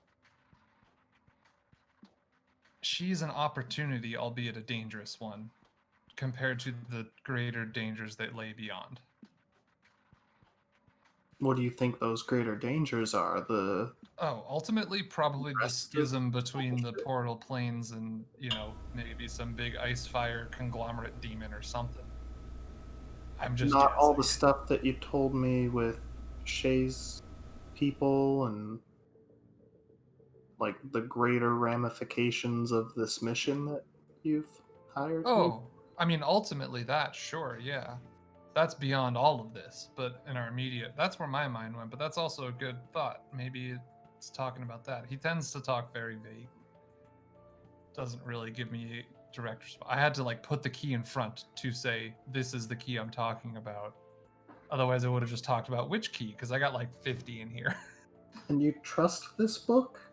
Thus far, hasn't been directly wrong. My interpretations of it have been a little off sometimes, but I'm pretty sure that's where I get all of my, and I'm gonna minor illusion, some confetti out of my fingers. Just as this does, little things go off. Yeah. That's kind of where all this comes from. So, gotta trust it somewhat. It's put its power in me. I gotta put my faith in it. This is an A lot better than entire the one I had before, I'll tell you that much. putting faith in the thing that is granting power. Yeah, Aka, not an alien concept to you. We got very odd at ends viewpoints, huh? Don't we? Hmm. Well, all right. If you don't want to talk about it now probably isn't the best time to get all deep, anyways, since underground, lost forge, blah blah blah. Don't get all mushy right now. Unless you wanna. We got like 2 hours left. I'm good. All right, respect the privacy. That's Paid fine. me more. You've gotten a lot of cool things, more than I can actually pay. I'm joking. Jeez. All right, shoot. Sorry. It was just, the way that it started out and the way it's been going, I wasn't quite sure, but all right, cool. Well, it started out with you murdering random I know. people, so And you again, can't really sorry. blame me. No. And then also, hiring me to do what ended up being kind of like a world-changing task for like the equivalent of what you would pay a stable boy. Not a stable boy, Medium but probably driver. it's a skilled laborer. for sure. Don't sell yourself short. You're more like a cart driver. Yeah, I would say even beyond a cart driver, you could probably be like a scribe, maybe like a relatively skilled blacksmith, not quite a weaponsmith, but Right. Anyways. While paying random children in the street like 20 gold. While looking at you directly in the eye while handing you 20 gold. yeah, it's been like bordering on insulting, but yeah, sure. Anyways, Yeah. now that you know what's at stake here, I mean, good thought. Maybe she is an ultimately greater power to have. Like, I'm getting the vibe that she's coming from, what is it, the Underdark? That's the thing that sort of, when you dig too deep, you hit. I mean, being so familiar with plays and various bits of history, you know of the Underdark. It is a supposedly endless network of caverns and underground nations, lakes, oceans, everything that exists above the ground supposedly exists within it as well. And Edelweiss. Edelweiss, you guys learned... Not so quite with her. Not so quite. No. You guys did learn from Edelweiss. Give me 1 second. I have to pull it up. We're going into some deeper lore here. Wait, better yet, I'm just going to call her on the sending stone. Yeah, sure. Why not? So as I'm talking to Aka, I'm just like, wait a minute. And I pull out the sending stone. Hey, Edelweiss, are you there? So I'm just trying to think about what time it is and what she would be doing at the moment. A little bit of time passes, like a minute or two, and right as you're putting it away, you feel this kind of pulse as it connects to to its pair. Give me a second. I just want to pull up the right name so I don't give you the wrong bit of information. Chapter 1. I'm in the Dungeoneer's Guide to Dominion right now. Oh. Now you're Which testing you can find the at ability to quickly navigate. alberonrpg.com. Okay, so as it connects, you can hear the voice of Edelweiss, this drow, the enchanter on the other end. Hello, Heinrich. This is very late. I'm so sorry. We're in a very interesting place right now, and I just thought of something that may be really important. If it wasn't so important, I wouldn't have woken you up. Sorry. Haven't seen the sun in a little while. This is a lot of words. Can we... The Grey Lady, do you know her? Infamous Grey Lady, related to Arista. Just a moment. You've woken me suddenly. The Grey Lady. Not by name. What was that? I said collects eyeballs. Aka kind of like tries to wedge into the sending stone. Sure. I'm just saying it to Heinrich, so you message it to I'm me like and all. on the phone. You're on the other line. It's a conference call. Heinrich's on the phone, and he's like, He's got his hand on the receiver, and he's just like, I'm like, oh, and she collects eyeballs. So worth noting, based on my understanding of how the sending stones work, theoretically, were somebody to cast sending to you as you were using a sending stone to somebody else, that would all share. oh, like what we're doing right now. Message is different than sending. Yeah. So you okay. I have not heard of this grey lady, but if it is a grey creature of the Underdark, there are the Durgar, the Grey Dwarfs. They are not immediately threatening any of the areas around Thorlo Veldun, but in some parts of Dominion, yes, they are of the Underdark underneath. Why? Really, no legendary folklore creatures, people going by that name didn't ring a bell.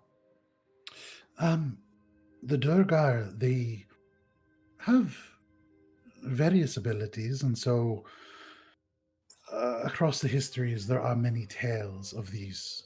They can grow large, though they are related to dwarfs. They are related to dwarfs. Hard accent. I don't know why I chose. They have unique abilities. They are resistant to fire. They are able to grow, and they have mental abilities that are unique to magic. And so the tales of them, they spiral. All manner of abilities are attributed to them. What is true or not true, hard to tell. Okay. Well, I'll let you know what the truth is a little later, hopefully. Thank you for your time. Looked up at Akka with the question of, like, anything else? Heinrich, if I could, Mm. if it is not a pressing matter, perhaps wait until a little later next time. It is about 3 in the morning. Okay, noted. I am very deep underground. Did not know that. Sorry. Understood. Have a pleasant night. You too. You feel the connection fade. Thanks, you too. Yeah. Okay. Mildly useful. Now we know a few of their. If it is these types of creatures, Akka, they resistant to fire, can change their shape and size, have mental abilities. Things that kind of track why they would be able to survive here and do what they have potentially done. What with divination, spying on you, and whatnot. Or the box, at least. That's kind of okay. That's more information than we had, but still not useful. Super useful. Seems like there's not really a way around it then. Probably gonna have to deal with this gray lady one way or the other. Might be And wise to not go in guns personally, blazing. I don't like an opportunity to ally myself with something that threatens to take my eyes for entering the threshold. May not have to be allying. May just be not making an enemy of. Especially if there's a. Not make too many enemies most of the time. Yeah. We try. Not very successfully. You have like I a whole noticed. fleet after us right now, but that's cool. But I mean, there's also the benefits of just helping someone out so that they won't chase after you. And maybe they'll chase after someone else. Maybe this is a neutral party in this world-ending situation. Well, as much as they can be with the world ending. An abomination. I don't really want to help it either. No. Just kind of like, hey, no harm. In and out. We'll be 10 minutes. Well, just gonna forge a legendary artifact real quick. Yeah, I'm sure that they'll be totally fine with us doing that. I'm gonna go take a look around. But yeah, I think we're gonna have to. I'm mentally preparing myself to deal with something pretty bad. Yeah, and the mental part key on it too. Kind of don't. Yeah. Like I said before, I like my mind. I like my eyes. I want to keep all that. Sure, yeah. So don't really want to have to deal with this Lady Grey thing. Yeah, I agree. So maybe, yeah. We'll hatch a plan as we go, just as we always do, I suppose, then. Avoiding is best. As much as it pains me to say it, I think that's really our only option here. Mm-hmm. And so the chronically underpaid Akka agrees with you, which Talon agrees. That wasn't Thank your you fault for for your signing professional on to that. opinion. I'll I'm tip gonna, you a copper for your thoughts. I'm gonna like smack I'm not actually To the going ground. to do that. Okay, fair enough. It's so fucking rude. I wake up to a coin dropped on the floor. I pick Yeah, it up. Morwen's eyes shoot up. Yeah, just like I'm gonna you know, like- sleep ordering expensive items. You sleep grab money and then go back to sleep. Nobody does that. Who does that? So nobody. I'm gonna just idly like check out the iron giant mechanism Okay. voiced by. Voiced by who? Looking at this iron mechanism voiced by somebody, you notice that first of all, it's not voiced by anyone. Voiced by Vin Diesel. It is not. Although I Vin love the Diesel would be idea. a good one, though.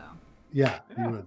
Also kind of in Vin line with Diesel what we're plays doing D&D right now. also. Exactly, yeah. But you know, Vin Diesel, if you want to come play, Whoa. we'll Got a work you character into for ya. we'll work you into a one shot, I guess. Yeah, you can play a kobold backup NPC. Can you imagine? Yeah, for Kobe Quest 2. So So mean. you guys, or no, not you guys, Akka, you looking at this sort of mechanical version of a stone giant, significantly simpler than something that you could craft. This is very basic, and it really is no more than a mechanical hinge that's been dressed up. You know, it works along kind of like a pulley system with metal cords that will make this giant like lift 90 degrees with its back, lifting this gate up. And looking beyond it, you can see it looks to be like a dining hall, like a great hall designed for banquets. And so, you know, this is a very ostentatious opening for what is probably a place that gatherings are held. Okay, like a function hall. Yeah, very much so. This is like a function hall, and I would say, what language you speak? You speak Dwarvish, right? Mm-hmm. So you would see that it is reading above it. This is this is called the Leadbrow Hall. Okay. Can I take a look at your map, Heinrich? Yeah. Sure. I just sure. want to like point, like locate where on the map we are. Yeah, make a survival check. Just to like have a sense And of. I will say, make it an advantage because Heinrich has made a point to be sort of charting out where you guys are going. So looking at it with Heinrich's notes and the sort of little scribbles you see in the margins, a little easier. That's an 18. Okay. You follow the lines that Heinrich has penned in and kind of looking at the monument to Arista and kind of the doorway that you went, you are able to locate roughly where you are. Okay. Then I guess from that position, I would try to map out like the optimal path to get to the Granite Overwatch. Okay. I mean, the optimal path is straight. It's just like down a straight avenue, and there are buildings off on either side. Not buildings, but doors that lead into complexes that are buildings. However, you've already seen areas where volcanic activity has closed off hallways, and this map was created at least 1,000 years ago. So there are probably some differences. But you would imagine if things are as they were, straight. Okay. I would then, knowing that like there's a chance that there could just be like a magma pool that's keeping us from going straight. Yeah. I would like plan ahead like a route B and a route C kind of thing. So this map, because of the scale of it, there are not individual domiciles necessarily. You can see it's like roughly gridded into plots, and so you have a rough idea as to how far into the stone each estate stretches. With an 18, I would say you have a rough idea that there is another So right now you're about a third of the way to the Granite Overwatch in this avenue. You just kind of started down it. You would imagine there's at least one other area you can chart out where going through some of these mansions that seem to maybe not connect to each other, but between Carranza and you and Heinrich, you could probably magic your way through like a couple of walls and pick your way across different mansions and get back to the main hallway a different way. Okay. All right. I'll keep that in mind as I'm probably now just, working on my glyphs and stuff. Sure, no problem. You do so. After another couple of hours, and as you guys talk and the day passes, the light doesn't change. You're underground, but Shay, Morwen, and Carranza, the three of you all come to wakefulness. And you can all mark off a long rest successfully without issue. Yay. Yeah. I do so with a slightly more sour disposition because we're underground. Sure. Yeah. You're real underground right now. Yeah. We're like lost underground. Perhaps. So all of you coming to Heinrich, if you wish, you can kind of exposition everything that you guys have learned or whatever you would like to do. You kind of catch people up. Exposition. Yeah. Oh, that was a lot. First thing in the morning, Heinrich. Yep. You guys are starting to get tired. You have to take a If you long want rest to again. know where And the you didn't even library make me is, coffee for this. and if you want to know where the library is in Why would I want to Elvish, know that? I don't know how to read. well, okay, fine. I'll make some tea for everyone. Okay. You take out your little Wow. collapsible Okay. tea set and begin to pull it apart. You create a bonfire and begin to heat up some water. Yeah, so I had decanter water, magic Sure. fire. You don't have the decanter of endless water Oh, that's anymore. right, it's gone. That's right. He does So I don't because have I any. took it off of Gunter's body and That's gave it back right. to him. He does You have did. it. it. So That's you do right. have That's the why I do decanter of have it. endless water. So Okay, cool. you So add a little water and you begin to boil it, and before too long, all of you have some lovely tea. I love how this random object has become kind of like an inadvertent totem of our group. Yeah, I mean that's how D&D works. You guys latch onto. Remember Thistle has a random throwaway background character that you guys dragged to his death over the course of 20 sessions. Hey, Yeah. I've got a tattoo of Just fucking burn all. Anyways, bring us back to the present. You all consume your tea. If you would like, you can mark off rations or whatever you would like for breakfast. Will do. And then, what are you guys doing? Well, here's the straightforward path. We kind of go out the door and then straight. Cool. Okay, so Carranza, looking up at all of you, still wearing the same clothes, hasn't changed.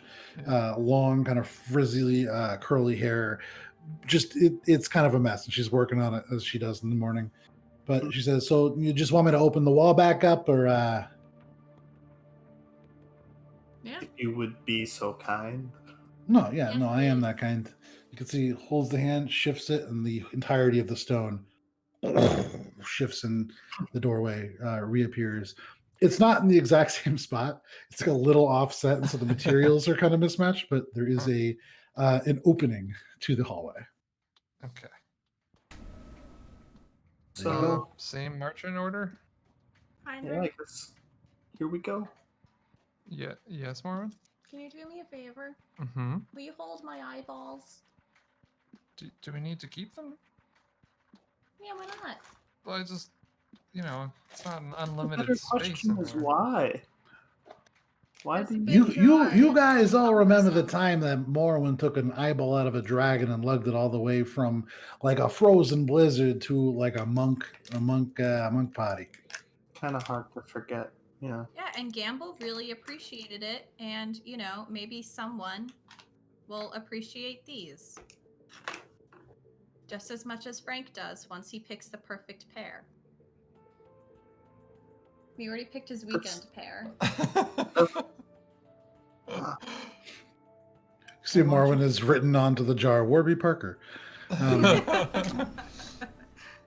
No, it's sponsored. Yeah, no, you can hold on to that. You got to pick more pairs out, like you said. Why Okay, do you fine. encourage Do I her? fit it in my bag? Like I can't even pick because it's like a big jar, right? It's like a It's pickle just jar. Okay, There's 23 eyes in it, and it's fairly full. So, yeah, like a you can certainly jar. fit it in your bag.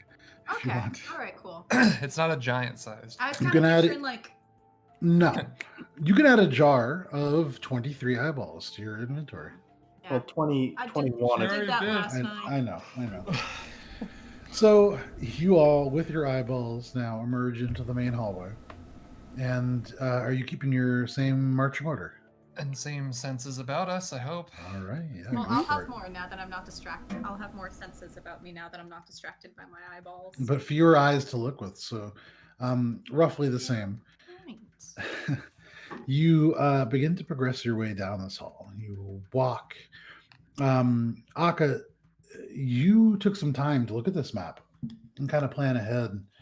You walk for 10 minutes, 20 minutes, almost an hour. As you walk, those of you who are paying attention, here and there, you're noticing it's getting cleaner and cleaner. Whereas before, there were doors that were ajar. You're noticing every door is shut. You don't know unless you try them if they're locked, but you can see signs of some of them having been repaired. This is a cared for place, and I would say Heinrich. Heinrich, make a perception check. You said you were keeping a watch out. I would say all of you make perception checks as you're walking through. I think we know better than to leave that up to me. Yeah. I did get a 20 though. Dirty Okay. 20. I got a natural 20. Natural 20. Lovely. I got a 16. Okay. 29. Should have kept 29. the eyeballs out. Aka, with the natural 20, what is your perception check? 24? 27. 27. Aka and Shay. The two of you would notice as you're kind of walking, everything is cleaner, the doorway is all shut. There is a doorway that catches your attention because it is quite odd. The doorway itself is decorated with faded red, almost like a crimson at one point, now like a brick color, like a faded adobe, and kind of like a bronze. You haven't seen these colors matched like this before. However, as you kind of enter and get closer to this thing, you can see there is a sigil or like a crest on the door. Three-dimensional. It's a forged piece of metal that has been affixed to this door, but it appears to be a large goat's head. And this goat looks quite fierce and it has 6 horns. The top 2 kind of curling and the bottom curling in, and the other one straight out. But it appears to be maybe a crest of some kind. And you can see underneath it, similar to the door that you'd seen previously, there is a little exposed rectangle that seems to be sized for Arcana tiles. And there is a single gold Arcana tile on this shelf, for lack of a better word. I think I'd go and inspect this tile because I've never seen one before. Okay. You walk up to it. Are you just looking at it? Are you going to pick it up? What are you doing? I'm gonna look at it first and Okay. make sure it's not something that's gonna, cause horrible visions or curse me. And then once I've discerned its safety by taking a close inspection with my eyes, I would probably pick it up. Okay. Make an investigation check. You get close. You examine it for untoward signs. That is investigation. That's a 12. 12. It's like a little gold tile, square. The gold material worth less than 1 gold piece because of the size. There's no markings on it. The face of it that you can see actually seems remarkably shiny, as if it had been worked down a little bit. Okay, I think I would pick it up and just kind of flip it over, see if there's anything on the other side. Sure. As you pick this up, you feel this faint sense of resistance. I need you to make a wisdom saving throw, please. those. Is this against magic or a Um, charm? It is against a charm, yes. So I have advantage against Yep. being charmed. You so- are, yeah, it's an elvish feature, half elf feature. Ooh, that is a dirty. Oh no, that's an 18. Okay. An 18, Dirty 18. an 18 fails. Oh, geez. Flash of genius. That's 23. Hang on one sec. Hang on. I gotta read how does that this track? Flash of Genius. I have to just double check because for Flash of Genius in particular, it's a weirdly worded feature.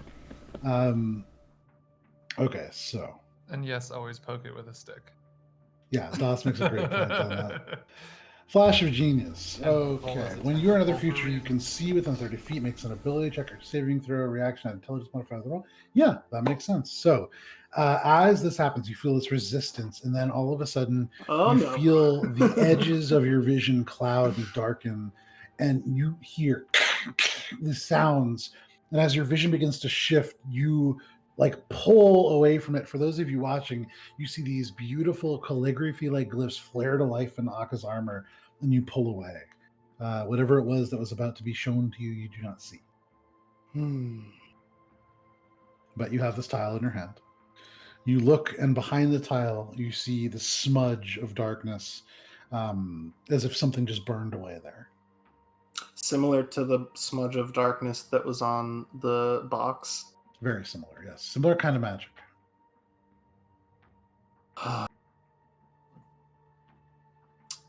You all right over there? Yeah.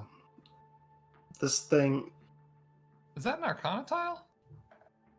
I'm looking at it, Heinrich. It certainly is, although Aka maybe does not necessarily know what that means, but it certainly is. It is Oh. a tile that holds arcane magic. Yes.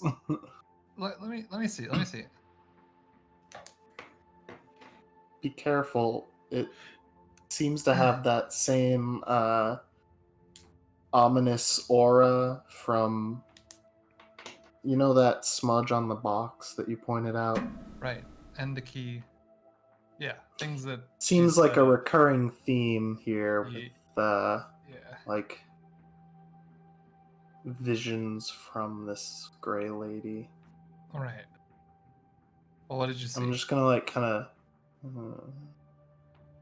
What did you see? Nothing. I was able to prevent myself from getting lost in it, I guess. I guess that's probably good. I want to see. Probably. Right. Sorry. Yeah. You like hold it out. Do you like I'll- fucking take it? You, I'll grab it. Okay, you grab it. It's an Arcana tile, gold, almost a matched pair to the one that you saw before. I was about to say I'll take that one out and sort of compare it. Okay, do you have Oh, detect you already magic have- up? you already have Oh yeah, one. I got a whole bunch of these. Oh, that probably would have been nice to know before you made me touch it. I didn't make you touch it. You just walked up and Well- touched it. Do you have detect Yeah. magic up? Yeah. They have different schools of magic, although both are powerful. Okay. The first one, the one that you picked up earlier, Mhm. it has this conjuration tinge to it. It's Mhm. blue, but then the second one, the fiery, angry red of evocation magic, Okay. Okay. but no symbol. Right. And again, the same polish down. Why would anyone do that? That's just super weird. You'll forget what it's for unless it's just like trapped for everyone. Perhaps. All Or, right. you know, you could detect magic and know based on that. Well, yeah. Just that's kind of evocation, conjuration. Switches them around. All right. Do we care to find out what's behind this door? Because I could try the other one, or we could just keep going. I like to see what's behind closed doors. I know that about you. How's the rest of everyone feel? Aw. I mean, whatever's behind there is probably not as bad as whatever we're walking into. Or it could be worse. Thanks. And if we destroy that thing, then the next thing isn't that bad. Perspective. All right. How many slots are in this shelf? Size for 4. Okay. All right. I spelled that word horribly wrong here. Sorry, Nice. I'm just adding it to my inventory. Style points. Inventory. Okay, here we go. Let's try this out. Let's see if this still works here. Let's see here. Classic. Forwards. If fire, then break. If fire, then break. Okay, Yeah. hang on.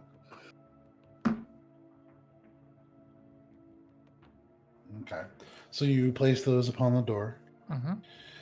You see, and Brina Luna Art, thank you for the follow and Initiative League bot.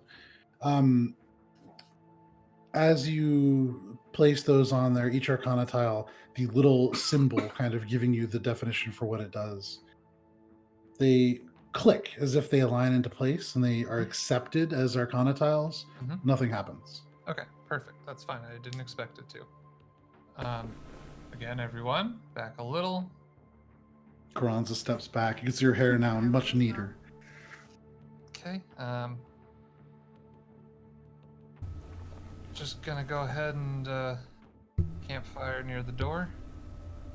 Okay. This fire flares to life. Anything. Are you doing it like to touch the door? Yeah. Sure. Flares to life. And for a second, nothing happens. And you're like, oh, man. But then you see the little symbols on these glyphs suddenly catch the fire as if they ignite themselves. And you see the door crack up the middle, perfect line. And this goat head kind of turn to the side as this door opens. Long. It's like this rusted door. And you can see dust immediately vibrate off the metal as it open. Out, these bones scatter across, and you see the remains of a dwarf, perhaps, leaning up against the door that just collapses forwards. As the door goes open, you can see elements of the stone within scratched away over countless hours of this creature attempting to claw its way out. You can see within remaining bits of little elements of bone and scraps of cloth. You can see the bone has gnaw marks on it. This creature definitely trapped here for some time before ultimately expiring. But behind it, you see various elements of writing, dozens, hundreds of words, chaotically scratched into the walls, the ceilings, the floor. Heinrich, as they rearrange from whatever language they were that the rest of you do not speak, using your warlock feature into common, the words Grey Lady do come out, the words revenge, the words Grey Dwarf, much more. But because it is 11:58, this is where we're going to end for this week. So thank you guys so much. I know. It's almost like for 2 years straight we've ended on cliffhangers. I know. There's going to be one episode where it doesn't. And then No, there was one episode ever, and we ended on an awkwardly sad moment when Doug died. So that's the only time that was not a cliffhanger and was like a sad thing. So thank you guys so much for hanging out. For Brianna Luna Art, thank you for jumping in and super cool. If you want to catch up on the adventure, alberonrpg.com/lore. Or actually, sorry, /the story so far. I don't even know if I'm pointing to the link, but it's somewhere. Yeah, so It's far follow. below you. It depends on what you're watching on, but alberonrpg.com, there is an entire written account of this adventure, which has gone on weekly for over 2 years. And then also every single session is up on our YouTube, Alberon RPG. But thank you guys so much for hanging out with us for session 76 of Adventures in Alberon. We'll have to come up with a title for that at some point, but we saw a lot of people jump in, a lot of new people, a lot of old faces. Again, on Tuesday, we are getting the Adventures in Alberon hard enamel pins, which is going to be super cool. I saw a few people that those are going to be going out to Talon, Das. Of course, you will be receiving yours. I have to get in touch with you to get your addresses again. Although Das, I have yours, and Talon actually I have yours too. So never mind. Unless you've moved, then let me know. But for the rest of you, for those of you just joining in for the first time, welcome to the Alberon community. I believe we are back next week. Anybody not free? So we'll be back at 8:30 p.m. Eastern Standard Time next week for session 77. But until then, stay safe. We'll see you next week. Bye-bye. Bye.